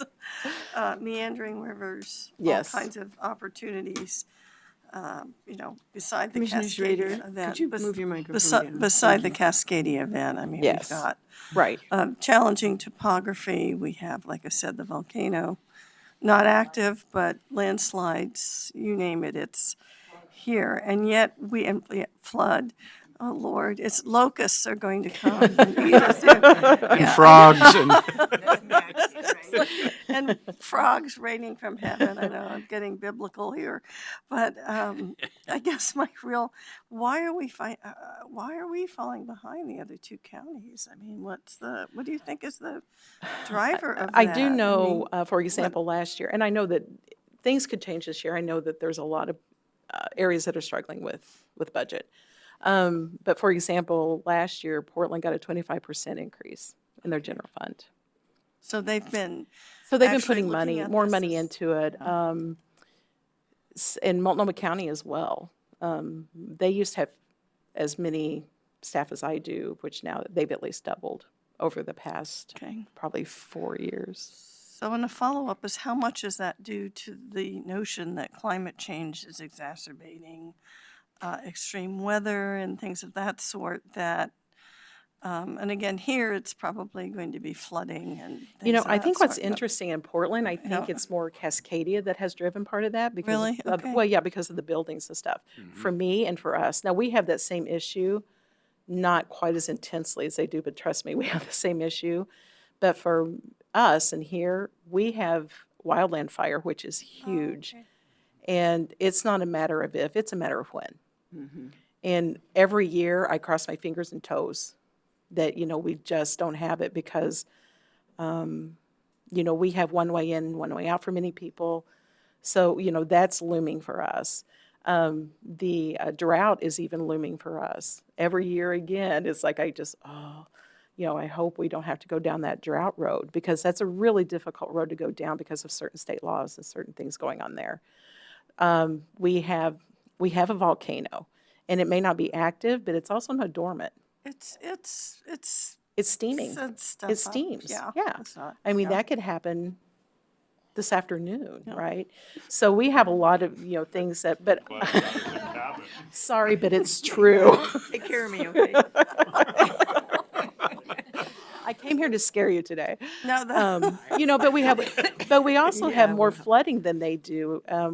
Even when we talked about the CMZ and the Sandy River and the migrating river, when I talk about that, the RDPO, they're just kind of like, whatever, because they don't have them, right? I mean, so we have some of the things. I do think a lot of what was driving and has been driving and maybe even Washington County has been Cascadia. okay. But our drivers, we have more than just Cascadia. And we also have some more fault lines that, They have to do. not just Cascadia, but other fault lines that can Well, impact us more heavily. We also have 51% of our land in national forest, and I know that there's been movement at the federal level to not keep using Forest Service money, but to actually use separate dollars that are disaster dollars specifically for fire issues. Are we in the loop with anything of that sort, or is it just still Congress, saying but not doing? I mean, I don't know. Yeah, I could find that out, but probably the last thing you heard in the news is the last thing I have. And we haven't had that conversations with our U.S. Forest Service recently. But that might be something to consider. There is supposed to be additional dollars for forest fires, and as you said, Yeah. we're really Yeah, and that's true. But I will say too, and I don't know if we could share those dollars, but all of the evacuation planning, all of that is the county's responsibility. okay. And who is the one way in, one way out? Because that's scary, because it's happened There's in several California. communities on Mount Hood Really? that have, yes, we actually did some wildland fire sessions recently. We did 4 of them. We did 2 on Mount Hood because we had so many people who wanted to go to it. And there are a lot of people in that room is like, we have one way out, one way in, one way out, and what do we do? And that's a hard question because, and basically it's like, if you see smoke, get out. Get out. Don't wait for us to tell you to get out. Yeah. Okay. Well, thank you for that. I didn't mean to be so gloom and doom, but I used to do what Jim did. You took over the disaster management, but it was intriguing. Yeah. But that was when we had dollars too. Yeah. We had There was a lot dollars. of money flowing in at one time. Commissioner Humberston and then Commissioner Savas. I would just point out that it's always difficult to get any organization or even individual people to spend money on what-ifs. There's so many immediate needs more and that more. that come to our attention right now, and then having to spend a lot of money on a what-if it might occur, even though we know it will occur at some point in time. It's very difficult to do that. And how many times have you gone out and talked to public groups about, have a go bag in your car and all those? And if 10% of the people actually do that, I'd be surprised. Right. It's just Yeah, very difficult to get I people to do agree. that. And it's interesting though, whenever you look at PGA, whenever they have done the surveys, we are at the top. We're important to our residents of the county. But at the same time, you ask them that question. And we have a lot of concern too. I mean, there are people out there who can't put food on the table tonight. How are they going to be prepared for a disaster, and how do we make them more resilient? So that's something we are looking at doing too in the near future as well. Commissioner Savas? Well, I just got to say, to Commissioner Humberson's point, I'll never forget my first business meeting in January 2011 as a commissioner, and that was declaring an emergency at Lolo Pass when we had a flood. Hell, yeah. And it blew out that road, and on the other end of the road was a stranded community. with Yeah. No way in, no way out. So remember that. definitely felt the, what it was like, the urgency and the emergency and all of that. Followed a couple years later with a threatening fire that came over right around in June, I believe, a couple years later, that we were concerned about was coming over Dollar. the Bull Run and into Clackamas County. When we were there up at the mountain for a C4 retreat, the smoke was intense. It was pretty bad. Yeah. Followed by the fire in Estacada. Yes. which is the big one. And that, I mean, all of those took a lot of staff time, took a lot of, county commissioner time. We were up there. Yeah. And then the small one, I guess call it a small one, was when we lost the abutment at the Gladstone Trolley Bridge when that fell in the river in Clackamas here. Right. A couple of years after that. So it seems like every couple of years there's been a cycle of something. Mm-hmm. I think the bridge falling down was the smallest one, but still, it took a lot of emergency response, and there was a lot of concern, and again, a lot of staff time, and Yeah, so it's on. very labor intensive. And also, I mean, we're 6 people in this particular program. And so we can't do it without our stakeholders. So we have to build those relationships with those stakeholders as well. And that is a large part of what we do as well for the county, is making sure we have relationships with our cities, our fire defense board, water districts and those types of things. And all of those are heavy lifts. Some of them not as heavy as other, but they're all heavy lifts. Seeing no other questions, Nancy, we thank you very much. Hey, And thank thank you. you, Sarah. Thanks for the presentation and for the handouts. We appreciate that. Thank you. Next on our schedule, and we're a few minutes ahead of time, so if our district attorney is ready and here, we can proceed with Mr. John Foote and the district attorney's budget.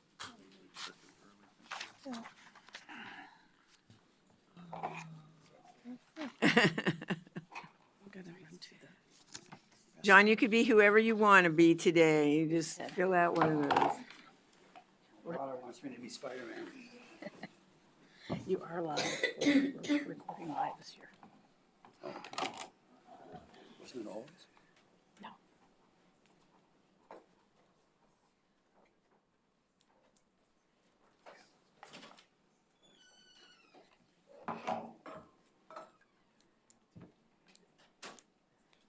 Good afternoon.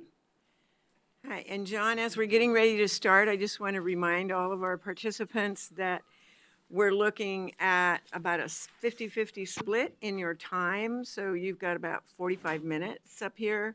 So about 20, 25 minutes on your presentation, and then 20 minutes or so for questions and answers from the panel, or the committee. Thank you.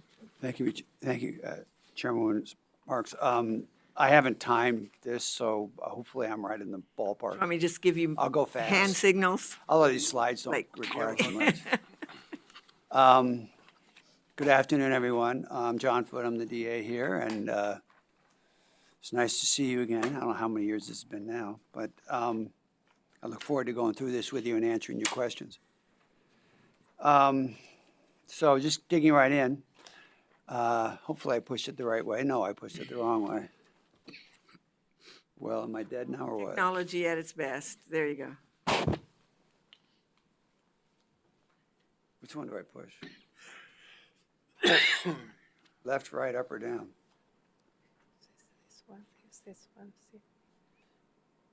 Aha, sideways.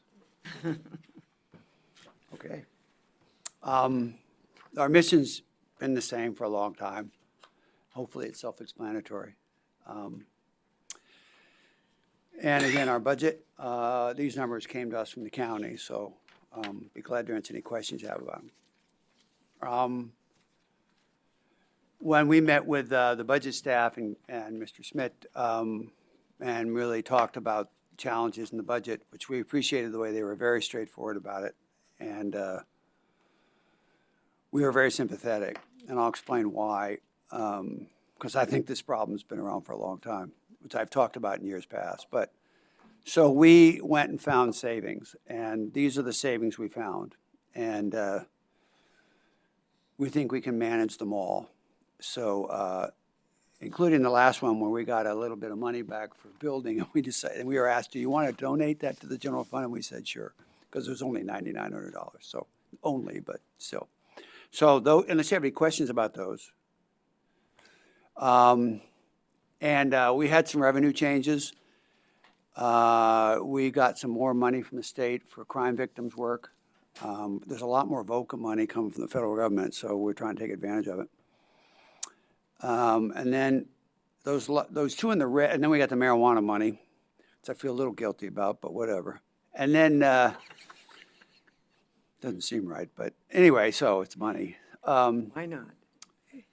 And the last two in red are when, one of the dumber things I've seen in time, the Department of Justice in Salem and the DHS in Salem decided they wanted our office not to do dependency work anymore. Dependency work is juvenile hearings that are not criminal, they're civil, in which we ask the court to take jurisdiction over a family because the family's at risk. It could be a lot of things. It's often associated with a criminal case. We might be prosecuting for abuse or neglect or something else. And then the court can order the family to do things. And we've always felt we're in a perfect situation to do that.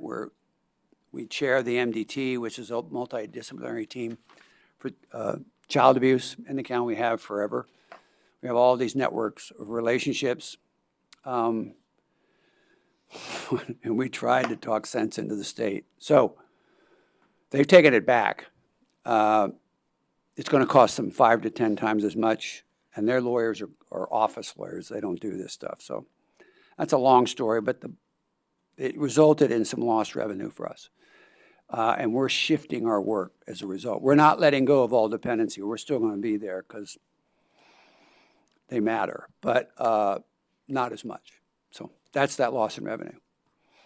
And then we asked and received some extra revenue to fill the hole that was left after we took the $465,000 out. So, and you can see the two big increases we have. We've taken a hit in allocated costs, and you know, it's rising faster than our own costs or general fund. So, but the other part was in personnel services. So that was the gap, and we got it filled thanks to Mr. Schmidt and his team. So, at least so far, pending your approval. Now, this next one is a special request because we got a completely unfunded mandate from the state to begin recording grand jury. And I was just in the grand jury before I came here thanking them for their service at the end of their term. And I actually brought an ex-offender who committed a murder, and he really is interested in criminal justice. So I said, do you want to meet the grand jury at the end? So he came in and talked to him too. You know, we ask a lot of grand jurors, but so we have to record all the grand juries now, and they gave us no money. The state did. It was the dumbest thing.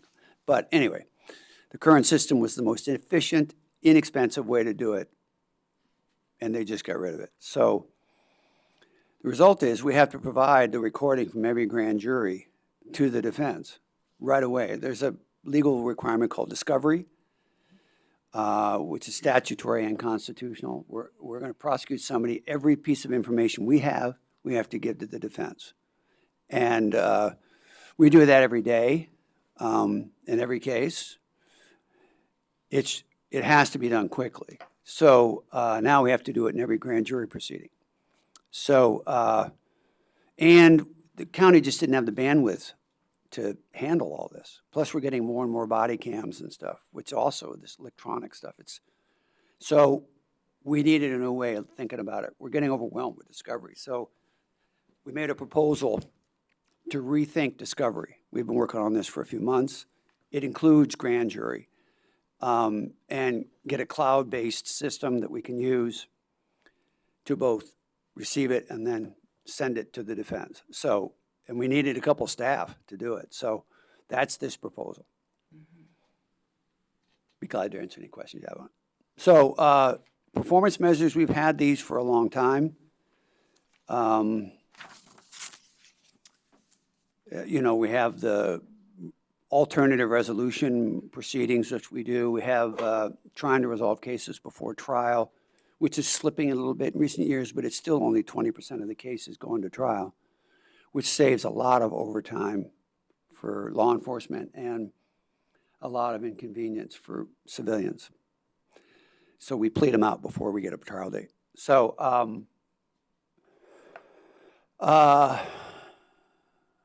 we have constitutional rights to advise every victim, crime victim, of what their rights are, and ask them if they want us to help them exercise their rights, and if so, how. And we have that kind of automated now, but it's really important, because if a victim feels their rights weren't honored and they come back, the case can get reversed and some back start all over again. Plus, it's just not good for victims. So knock on wood, we've had good success with that, but we practice that a lot anyway. And then we've converted to fileless as an office. We are completely fileless now. Brandy Pelham, our office administrator right behind me, and her team led that. It was a huge undertaking. We don't have paper files anymore. We have laptops. The lawyers go to court with laptops. So that was a step by step without chaos. But it's been a big undertaking. We think long-term it'll be, you know, we're in the information sharing business, like a conveyor belt, and we're on the conveyor belt. The same stuff the police collect comes to us, we send it to court, give it to the defense. It doesn't make any reason why it's not more automated. So everything we can do to help that along, we think. And when I get to what we're doing to try and protect direct services, this is a big part of it, automating our information. Emerging issues, I'd like to talk about crime, recidivism, and then a new one we have to deal with forced releases and warrants for people failing to appear in court. So I'll just give you some data and then tell you kind of what my take of all of it is. This is crime rates released by the Sheriff's Office, but they have not done a crime report since 2013. They used to, I don't know if you ever saw them. I have the old ones. They're 50 pages thick with just tons of crime data. That stopped in 2013. I don't know why, but this is the most recent crime data as reported to Performance Clackamas. And it looks like, hey, crime's getting better. However, it's not what we're experiencing.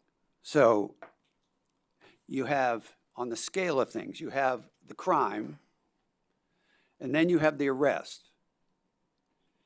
There are a lot fewer arrests than there are crimes.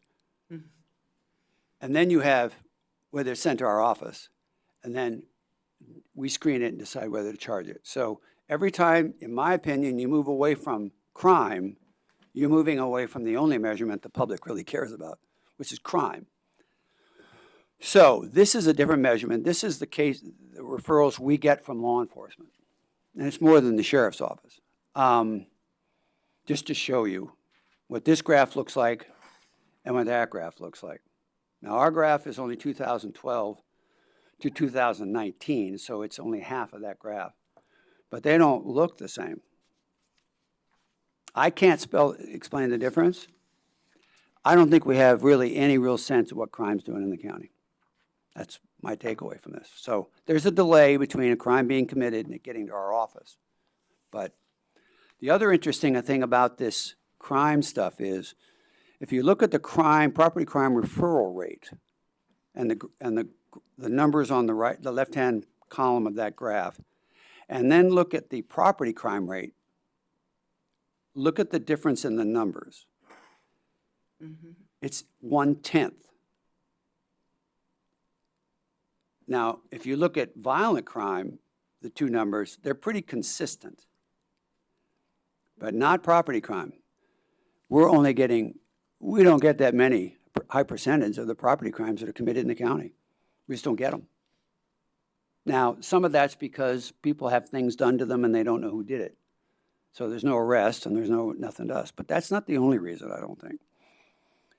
There's a big gap. And this is our pattern of cases coming to us overall since 2012. And it's not a decrease. We had 1 year when it was down, but otherwise it's up. And our caseloads reflect it. So we're okay. I mean, the good news is our lawyers aren't paid by the hour.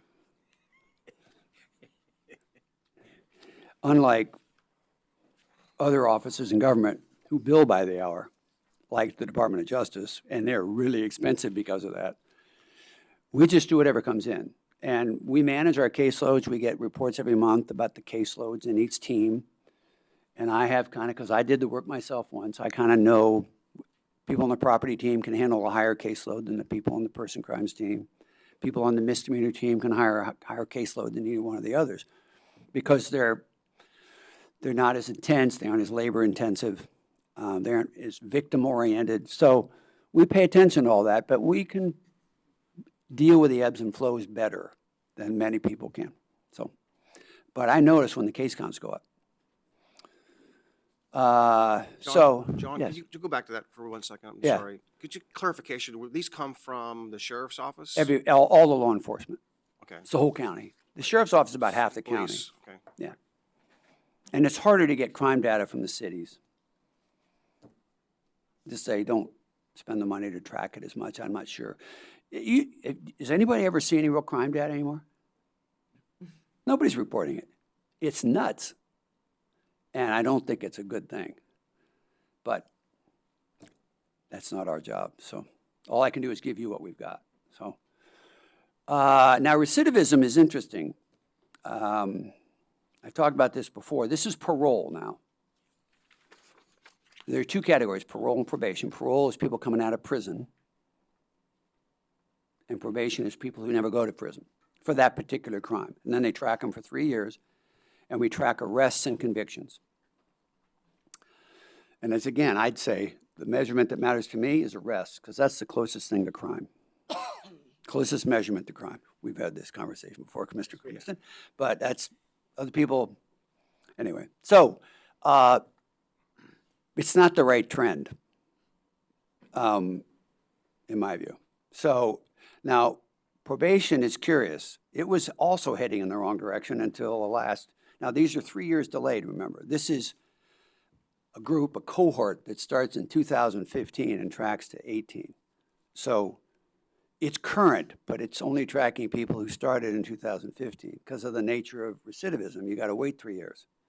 So it is current, but the group is older. So I can't explain that drop. I've been talking to the Criminal Justice Commission, all sorts. What's going on with that? Why is that suddenly dropped like that? What are we doing right? Well, it's the same programs. So why is it suddenly working? You don't see that kind of change normally. So I don't know.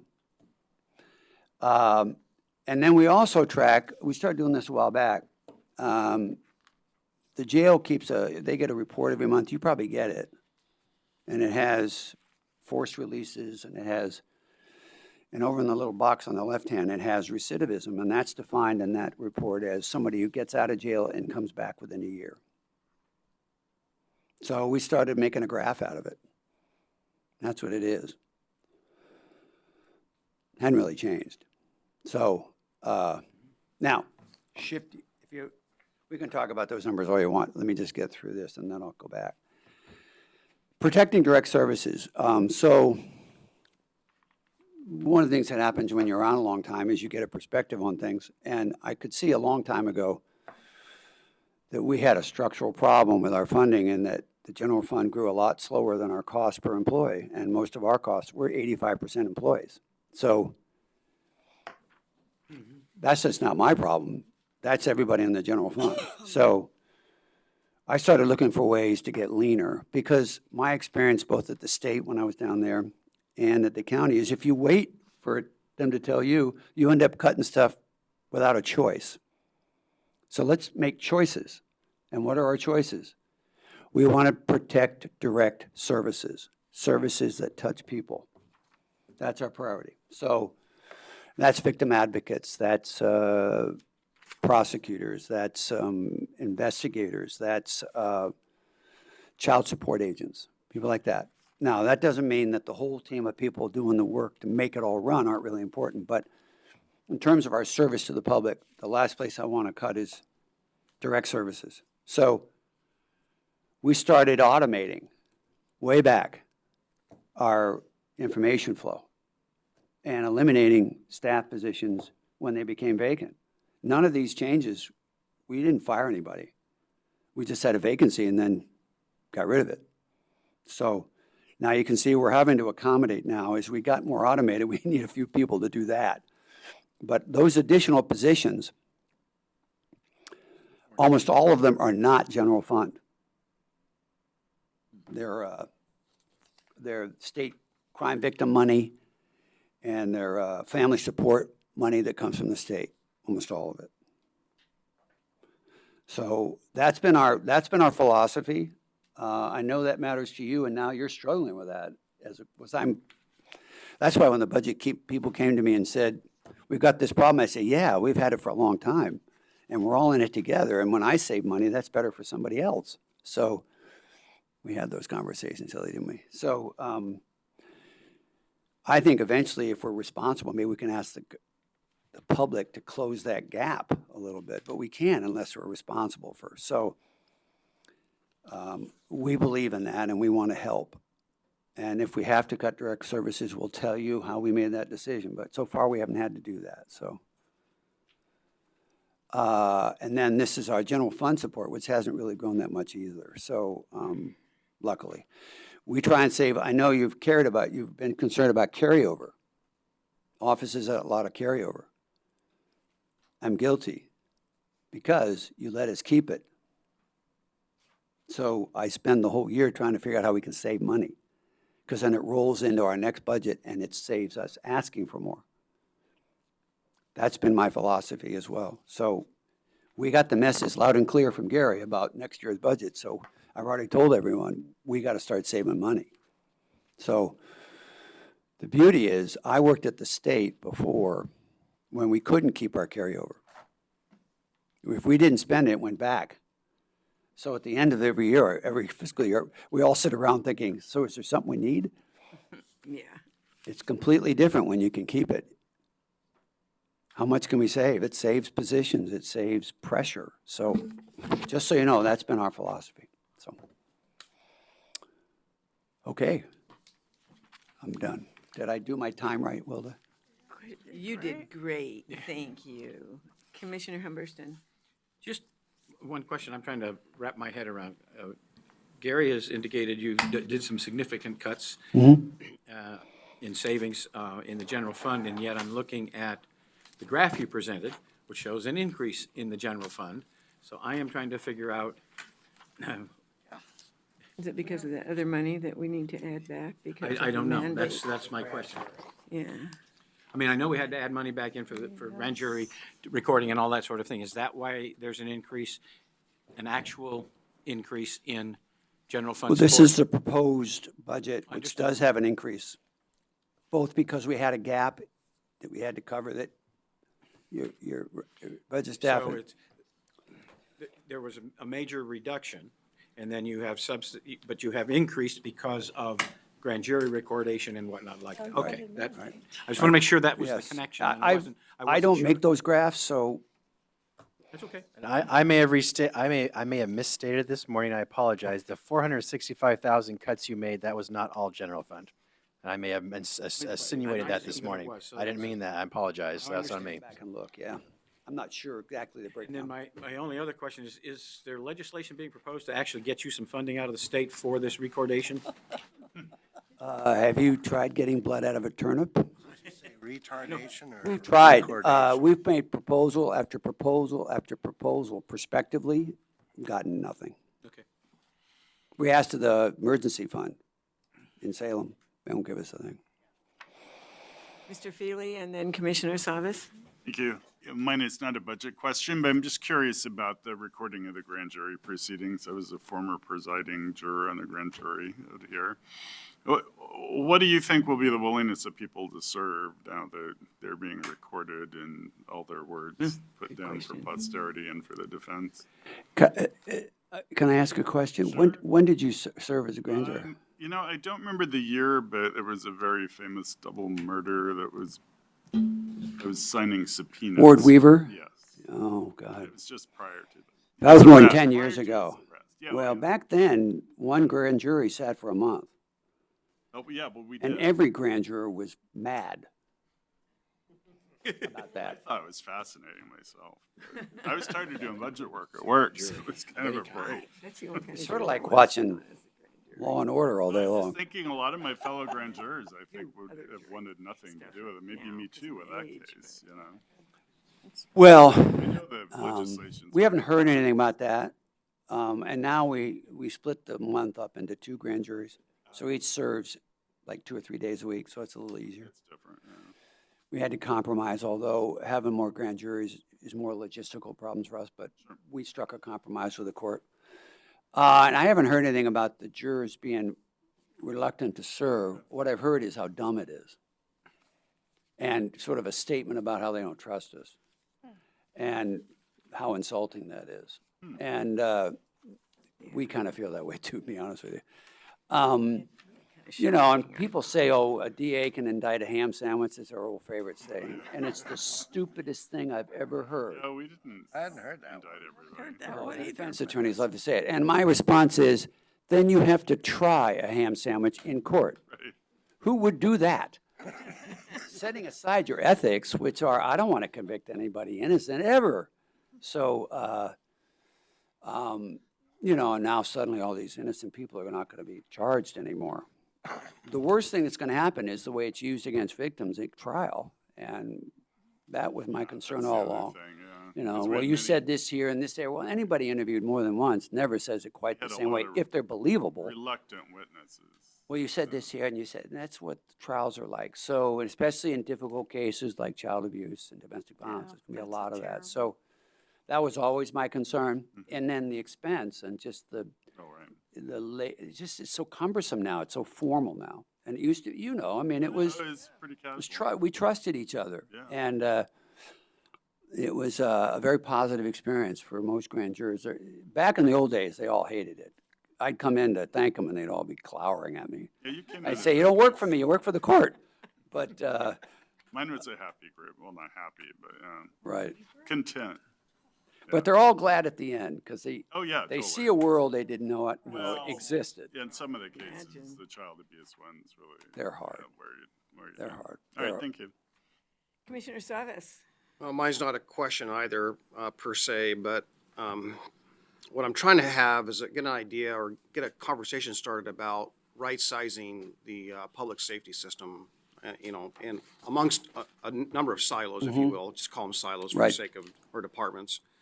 On page 13, though, or on your handout, if you could Okay. maybe bring that slide back up for, on the screen, that'd be great. We numbered them, by the way. But that shows the referrals for prosecution received and, you know, shows the graph from 2012 to 2019, which indicates, I mean, I'm going to read that as I read it. On face value, it looks as though that, you know, we're receiving more. We're a growing population. I don't know how that relates to the crime reports, which you alluded to. We don't have a good steady stream or flow and comparables to compare year after year to see where we're trending. A lot of data. I'm a data person, so I like the data, so I appreciate it. And I think you are as well. But my question is not really about, people want to jump to the courthouse funding thing. It's not about the courthouse funding. It's really about right sizing. What's the right size jail? What's the right size police force? Knowing we have city police, we have county sheriff, we have a mix, we have juvenile, the aspect of that. We have a number of things, the prison system, a number of things roll into this public safety system. So, shall I extrapolate out of this that demands on the courthouse or the demands on your office, your department, are higher than in recent times? Yes. Okay.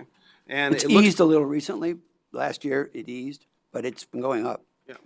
So, and I'm looking at the other charts, I'm kind of really wondering, reading into them a little bit, and the question is that because of the limited amount of capacity we all have, whether it's jail or whether it's Right. you know, our deputies on patrol or the courthouse, whatever it may be, judges, are we doing a lot more out of court, trying to get things settled than we're comfortable with, and knowing that there's probably even not a lot of crimes even being reported? I'm hearing more of that all the time, that, you know, I called, there's not a report, you know, so on, I don't know. You know, well, that's a conversation for a different day, but I think the needs are, I think it's fair, for me, it just appears that the needs are higher than they've ever been. They're going to continue to get higher. And I'm just thinking, okay, if we look at this thing holistically, just step back from our own vantage points and say, what is the right size of everything to have for long-term planning? Well, that's a big question. And let me ponder that a little bit. You know, I go to what are we trying to accomplish in criminal justice? And I think we're trying to accomplish different things, all towards the same goal. Our office's job is to pursue justice. What does that mean? Well, the victim's perspective really matters to us, whatever it is. It informs us. We've had victims who had their car stolen who want the person shot. They're so angry. You know. I chased a burglar out of my house once and caught him. Wasn't a smart thing to do. But, and then we've had people whose family members have been murdered and they come to us and say, we don't want the death penalty. So, you know, but what people want, what they need from us is justice. So that's a lot of listening and thinking and trying to be consistent with people in the similar situations and what's proportional. Justice is a lot about proportional punishment. Most of the time it is in prison. I've always felt if juries sentenced people, trial juries then turned around and sentenced them, we'd have 3 times as many people in prison because they wouldn't tolerate it. We're the buffer, contrary to how you're told we are. So what's on top of that? Well, we're trying to make communities safer. And that means less crime. That's harder because I know what justice is in our little world, you know, once we work at it. But how do we reduce crime? I wish we were a hell of a lot more scientific and data-driven about that. I think we just talk in platitudes about that. And it's been like this ever since I can remember. It's gotten worse. I pushed when I was on that sentencing commission in 2012. Dwight Holton and I came up with the idea of a special fund. It's now called Justice Reinvestment.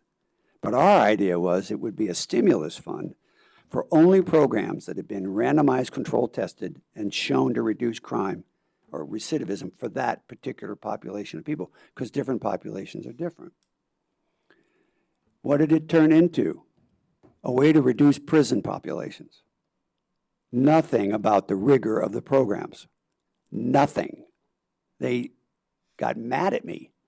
I proposed a new definition of scientifically based research, which is what evidence-based programs have to be, to require randomization. Never got a hearing.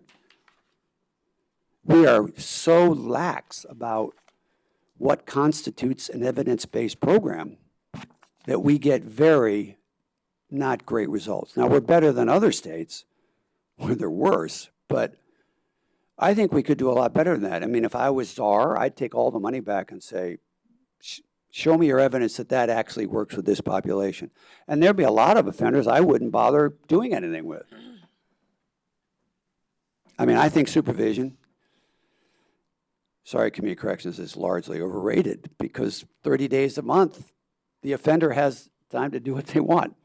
How many times have we worked on cases and there's a probation officer, Commissioner Humberston, you know about this, and we'd call them up and say, we're working on a case, can you help us? Because they have special search and seizure rights. And they would not know that this person was doing this. So I think we need to rethink all this. And, you know, I don't think, so prison is not, for me, first about preventing crime. It is more for repeat property criminals because they wreak havoc when they're out.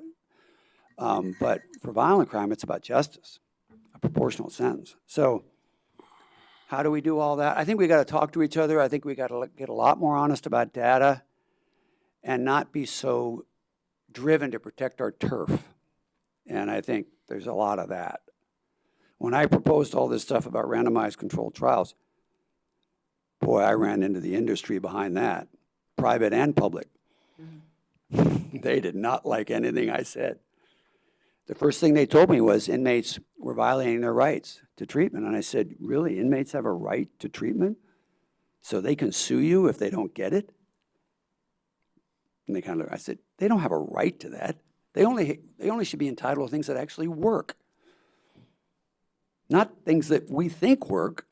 So that's a hard conversation to have with all the politics, but so we try and work towards being a good partner with that in what we do. So I heard you say, and I understand that, it's about justice, and justice is looking about what has really happened, right? Right. And looking prospectively in the future about public safety to prevent things from happening on the street. Hopefully, So right. how much, I mean, from your, and I understand how, you know, what your primary role is what sounds like justice, right? First, we do other things Right, too, but yeah. exactly. So I guess what I'm trying to, I'll use the officer in Seaside who was shot and killed in Seaside as the example. He was shot and killed by a person who had repeated offender for other crimes and it ultimately took a life of a police officer. A lot of people would argue that our system failed, that that person should have been incarcerated somehow, or maybe he should have been treated somehow, or maybe, so on. But I think that's the aspect of public safety that kind of ties into when someone goes through our system, whether it's through justice or is being arrested, that how the system works altogether. I know that's a complex subject and we're not going to solve really it today, complex. but I think that that's a conversation we ought to have, especially when we're talking agree. about investment, knowing we have fewer resources on the table than ever and diminishing resources per capita, and yet an increase in need. So just want to say that. Thank you. I didn't even talk about it. It's on the slide. We applied for some justice reinvestment money. Our office didn't. We didn't ask for it. I don't like getting their money because then you're dependent on them. But we did it with existing resources. But we set up two things: an early resolution program. It was on the data there, where we're trying to speed up the resolution of cases by making the deals a little sweeter, a little earlier. We're in the early stages of that. And to cut down on the failures to appear, because, the people who have those crimes get always released from the jail, and then they don't come back. So we figure if we can get it resolved quicker, if they don't come back, it's not a violation of anything. So we're working on that, and then we're also working on trying to get better at reducing bench warrants and stuff with a bail release system, which we've never had. And I think the forced releases are way down at the jail, which is good. But there've been, and bench warrants are down too, but there's some other problems with it. So, but that's an example. We're trying to work with people to be a little bit more targeted about the decisions we make that only cause frustration and expense later. So we care about these things. So See that? All right. It looks like there are no other questions, sir. I warn you So out. Sorry. Thank you for coming. We thank you so much for being with us today. Thank you for budget. Thanks for the cuts you took, and, sorry you have to do some unfunded mandates that, hopefully will all work out. So thank you. We appreciate your help on it very much. We'll try and make it work right. Thanks so much. Thank you. We have a few minutes before next. Yeah, do you want to take a quick break? Because we can, Stretch legs. yeah, because Next. Justice Court. Justice Brisbane we isn't have a lot of here time. at the moment, is she? Shake it out.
No, they're usually so cut and dried. Yeah, They're yeah. pretty cool.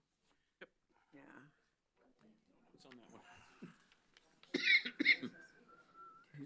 3, 4, 5. We're back in session. Thank you very much. For our last presentation of the day, before we spend some time on any discussion that we might want to have, we have Her Honor Judge Karen Brisbane. Thank you, with Justice Court. So, Thank you. The first slide shows the inside of the courtroom. You might be interested in the technology that we use on a daily basis. It's in regular use and it really makes us more efficient. In the bottom of the photo, the first photo is a counsel table. We have a microphone that amplifies a citizen's voice when they're speaking with the judge. And the little gray rectangle in the base of the counsel table is a pop-up audio-video port that allows officers to show videos of their traffic violations on that big screen that's mounted from the ceiling. The small square table that's just in front of the bench has a document reader installed in the ceiling directly above the table, and citizens that make graphs, bring maps, charts, and photographs can place their items on that table, and it also projects onto the big screen. The white rectangle above the court seal is the ADA hearing assistance for people that are hard of hearing. We give them headphones and then they can hear what's being said in the courtroom. What you don't see is what's hidden behind the bench, and we made sure that there was a raised wooden piece across the top of the bench, so what the judge is doing back there can't be seen by people, so that there's a direct interaction with people. But what I'm doing back there, we have 3 monitors. One of them shows what's on the big screen, so if a video is being played, I can see it right there in front of me. I don't have to turn around. I can still see what's going on in the room. The second one is the second monitor holds the electronic court files that are on the docket for the day, so I can review the files. I can see what's going on. We have no paper. We don't use paper files, which is really unusual for the legal profession. And the third computer monitor allows the court or judge to enter the judgments as the cases are being heard, and send the judgment electronically to the front desk where a clerk is sitting waiting for the person to come out. That person can then get a copy of the paperwork from the court proceeding or set up a payment plan if they're paying a fine or something like that. So all the technology we're using in the courtroom saves staff. We don't have to have a staff person sitting in the courtroom with the judge. There's one security deputy and that's it in the courtroom. Justice Court has a very convenient location for citizens just off I-205 in the Clackamas Town Center parking lot. We have unlimited free parking, and an interesting fact is that Justice Court's seen an increase in citizens using public transportation to get to and from court. We not only hear traffic violations, most of those people probably drive unless their license is suspended. Hopefully they don't drive in that situation, but people that are appearing for eviction proceedings are also taking the bus and Max Line. They both stop at the town center, so we're seeing increased foot traffic, which is good for access to justice. Justice Court has a balanced budget and receives no general fund support. Included in the Justice Court expenses is revenue that's collected, then passed through to local cities and the state according to Oregon law, and also based on the fact that both state troopers and all the local cities in our county cite violation cases to Justice Court.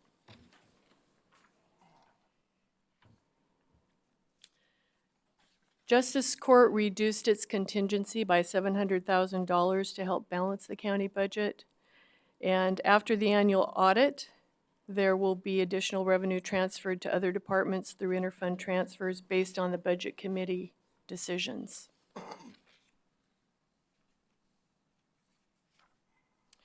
Justice Court operates with 4 clerks working 3.75 time, 1 full-time manager, 1 full-time judge, 1 sheriff's deputy for security, and 2 additional security staff. With the assistance of technology services, we've developed a new program allowing eviction filers to file their cases electronically. The clerk receives those filings processes the paperwork and returns it electronically to the firm that's filed the case so that that firm can then print out the documents that they need to serve to make their cases go forward. And this eliminates the filer from sending a courier to the court to file cases and pick up documents and that type of thing. And during this next fiscal year, we plan to increase and expand this program to small claims filers. So we have many professional filers or people that make their living filing and presenting eviction and small claims cases. Those individuals can file with us electronically. And that was through working with technology services. In 2015, Justice Court piloted a program with the Department of Motor Vehicles, allowing courts to transmit traffic conviction data to DMV electronically. And Justice Court's proud of the fact that the Oregon Judicial Department adopted this e-conviction program, and every circuit court in Oregon is now using the program.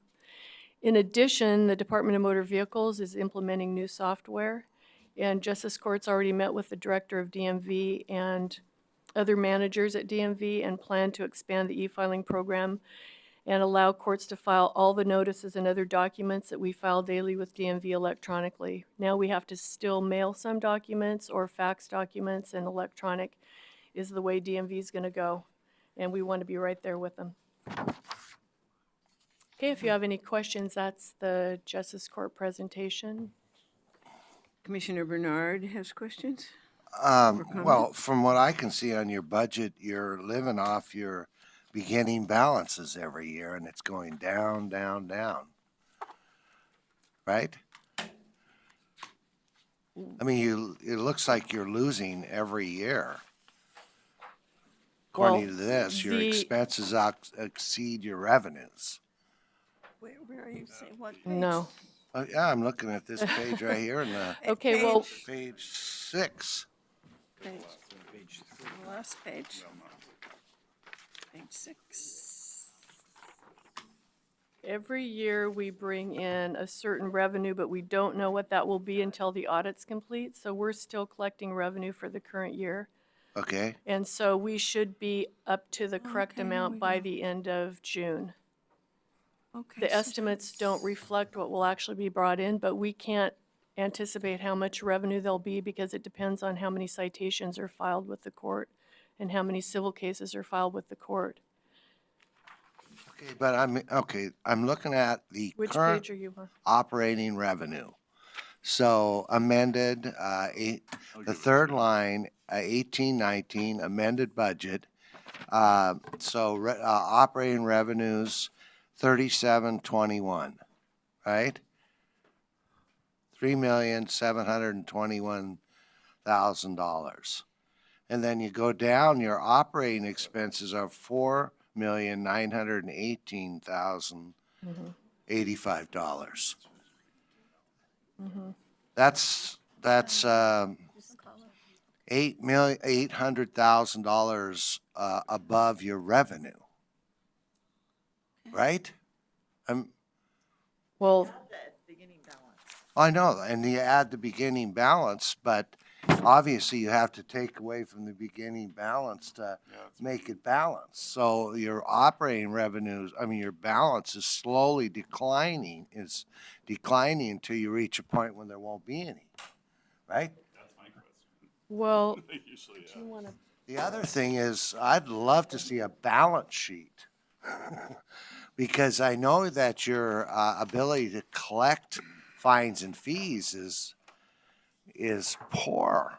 I mean, the person walks out the door, signs an agreement, the first money goes to the state, and then you're lucky to get any more money in some cases, correct? that's probably true. The first $50 of every fine goes to the state, and then after that, the fine revenue stays with the court unless the case has been filed by the state police or local police. We're using a collection agency to help collect revenue, and we're also contacting people. But it's true that we can't force people to pay if they're not going to pay. And in some cases, I agree that, to take somebody's car away and their license away and then have a huge court bill means they'll be out on the street homeless. But Well, we can only, the sanction that we have is to notify DMV to file a driver's license suspension. So if they care about their driver's license and their driving privileges, they're more likely to pay, but if they don't care about it, then you're right. We use a collection agency as well. which charges 50%, something like that. Yeah, 23. 23. Anyway, let's answer the first question. Is that the question about the reserves? Or Uh, the my- operating revenue and My expense? question is, your expenses exceed your revenue. So actually, this year's budget includes a $700,000 transfer to the general fund. If you take that out, and normally they don't budget for that transfer, they wait until the audit to see how much revenue comes in. So if you take the 700,000 out of transfer, you're at about 3.839 Okay. in expenses. So are they about equal? And that's, so their revenue here is pretty conservative. Again, I'm not exactly sure how they come up with their number, but they base it more based on cash collections, and then there's more cash collections after the time they budget, and so that's why they end up with more revenue.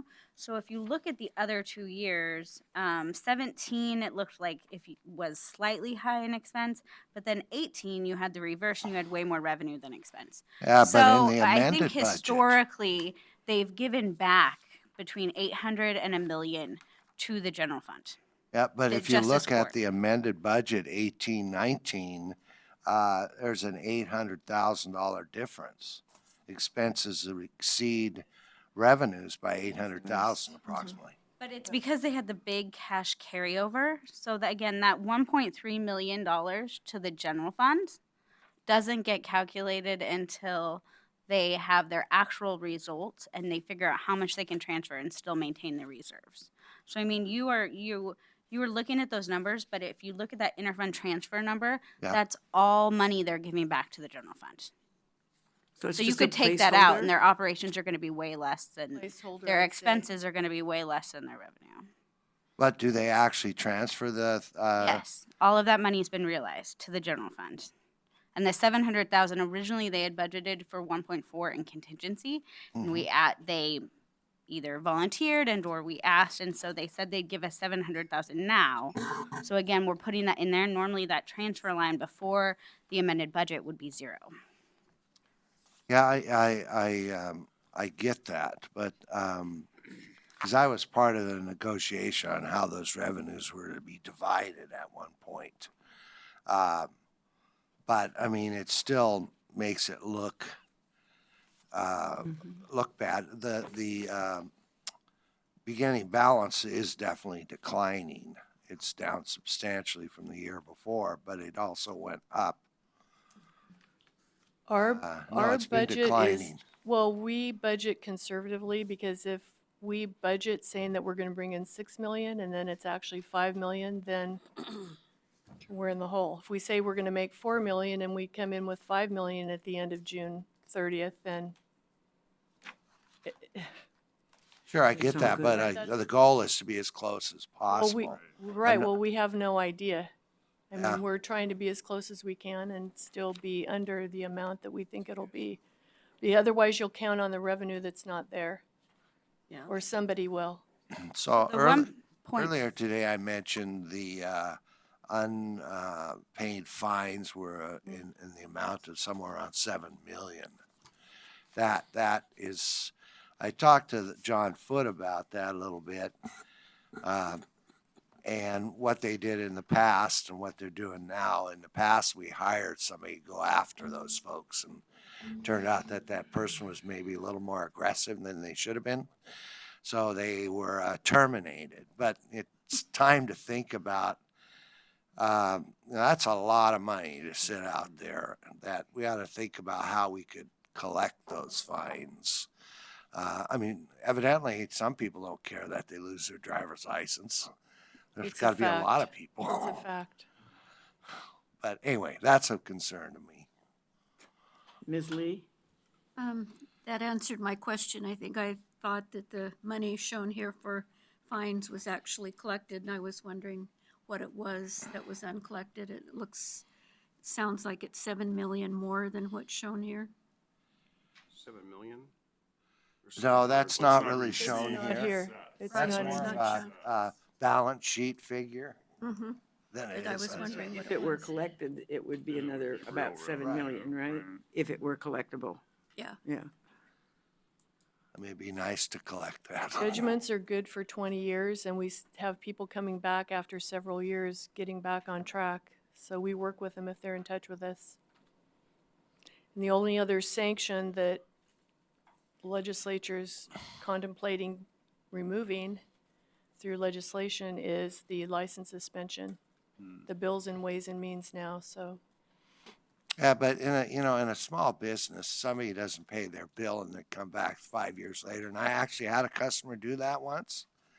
It's nice, but I needed the money back 5 years ago. And you do too, or we do too. Yeah, I'd love to see some of my uncollectibles show up, but it hasn't happened yet. Yeah, I have. Well, Occasionally. and the value of something from 5 years ago to today is vastly different too. So it's unfortunate that it can't be collected. I can see the conundrum in that, though. And you do a great job, and you're doing small claims now, or Small claims, evictions, and violations. yeah, which is Wow. something you've Evolved. evolved over the years. We do most of the evictions for the county and many of the small claims and all the violations. Wow. I don't have any questions. Good. Any other questions? Seeing none. Oh, right. We have no other questions Yeah, I for do you. have just one other comment. I Okay. meant to say this earlier, but maybe I wasn't clear. When it says our expenses are 3 million, that's not really accurate because at least 2 million of that's pass-through money. Yeah.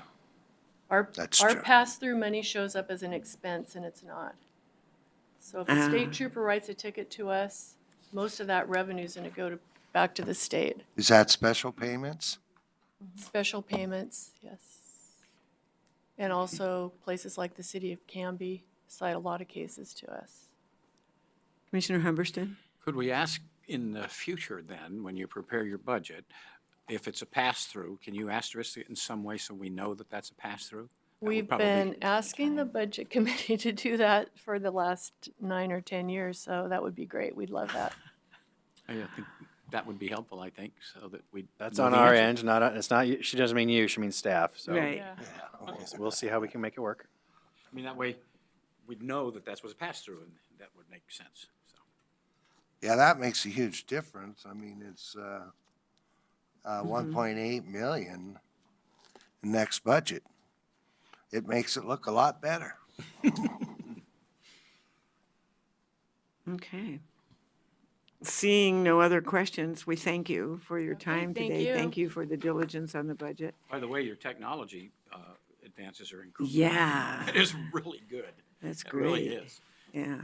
Thank you. Thank you, So you won't Judge. even be here next year, right? You'll just be here via video. It'll be a video. Yeah. Skype. Okay. Hey, thank you. You know, that's not a bad idea, Tom. Put you on a thumb drive. We do I it. FaceTime my You know what? granddaughter at lunch. Yeah, there you go. How old is she? All right, ladies and gentlemen, this is the time we have set aside if there's other things that you want to have discussion about or to clarify any things with staff on what we need going forward or items that you want to be sure we leave some time for in the future. We have the pad up on the wall, that can be our parking lot pad, so you can put things up there that we may want to speak about either during this session, these sessions, or that should come up at our like quarterly budget meeting or whatever. Commissioner Humberston. Well, just out of what came from the judge, I would point out that the courier costs that we have in the rest of the county, maybe we can look at what could be done to reduce those courier costs by doing more electronically. I don't know if that would, how much of an investment it would take versus how much we would save, but it might be something worth looking at when you go into next year's budget process where we're really looking at how we streamline things. Okay. Good thought. That just was one that. Any other thoughts? Anything for the parking lot up there, other than Courier? Yeah. Well, we need to stripe the parking lot. They're getting. Okay, are they? Yeah, right. With fluorescent, yeah. We're trying to eliminate parking lots. I, Maybe we should talk about parking structures. Actually, we need structures. no, we should talk about a way to just walk it there or ride our bike to get it there, right? Yeah. So, Okay. I thought that what I gleaned out of, when the DA was talking was about the crime reports, and I was just thinking when I was looking at Tom, knowing that he sits on ELED, I don't know what Anymore, level. but I used to. Oh, used to. Yep. So, did you all as members, citizen members of the ELED board, get regular crime reports? Yes, we got it at our monthly meeting. Okay, and the Yeah, they last, record them, so they may not, well, I'll let the sheriff answer, but they just may not publish it in the format they used to. okay, and But then- we would get a spreadsheet shown by patrol area, the different crimes. But it's only reported crimes, which is important to note, as a victim of an unreported crime in Clackamas County, just because they wouldn't take a report. It's just reported crimes. sure, and then, and the last time you served on that, in that capacity was a couple years ago, or? a Oh, year no, ago? I just, my term expired at the end of December. Okay, in December. So Yeah. those should be readily available. You know, I know they have, I saw all the analyst Sure. positions in there, so I'm sure that they have those. Yeah, So it maybe- was broken out into great detail. So maybe we could get maybe the last 5 years running of crime reports from the sheriff. I think you when he just ask presents. Is that and something got we it. can ask for? In the But parking lot? again, that's not all crime in Want Clackamas for this County. budget hearing? According to what the DA said, that's gonna be about half the crime in Clackamas Well- County. It gets to the other cities, but that's still a Yeah. big chunk. But that's what we fund this part. Yeah, yeah, right? no, I Yeah, agree. yeah. We don't fund the city part, so. No, I know. What you're probably gonna find, though, is that the amount of crime may be up, but the rate may be down. Because with population, you can expect to be more additional crimes, but as a percentage of the population, the rate may in fact be down at this point in time. Could be. Well, it is nationwide. It'd It is surprise me nationwide, if so it that's- is up. And to that point, realize that apparently most of the population growth is occurring in the cities and less in the unincorporated areas, that we'll see a less of Where that. you would expect to see. So, you know, that probably doesn't affect the sheriff as much as it does the local police Well, departments. except that we have contracts with Happy Valley, Wilsonville, and Wilsonville. The other issue that he raised on the supervision issue is that when you have banked caseloads, then no matter how good the probation officer happens to be, when you have a banked caseload, as I experienced with 600 cases for one officer, you don't have probation, you have paper pushing for the judge when somebody violates. Yeah. So the efficacy of a program depends on how much resources you put into that. And if you had a probation officer with 5 or 10 cases, there's a lot more that probation officer can do than what they can do with 600 banked. And we are banking caseloads right here in Clackamas County. So there's just, so unless we're going to pony up a whole heck of a lot more money, that's going to continue to be the way it is. It's not going to change. So, all right, let's call her done. which is the cost of public safety is very, very high. It's that. Yes. It's 24/7. Yep. So. So just one question. I was going to leave some of my materials here. I can't hear you, Martha, I'm sorry. Leave some of my materials here. I'm assuming the room's locked. Bring home the big book, but some of these other things, I just assume. Yeah, I Yes. think we've been able to do that in the past. We'll lock and the room for the night so you can leave. when Yeah. you're ready. Can I sleep here? Yeah. No. You sleep here. All right, hearing nothing else and knowing nothing, we are in recess until tomorrow morning at 8:30.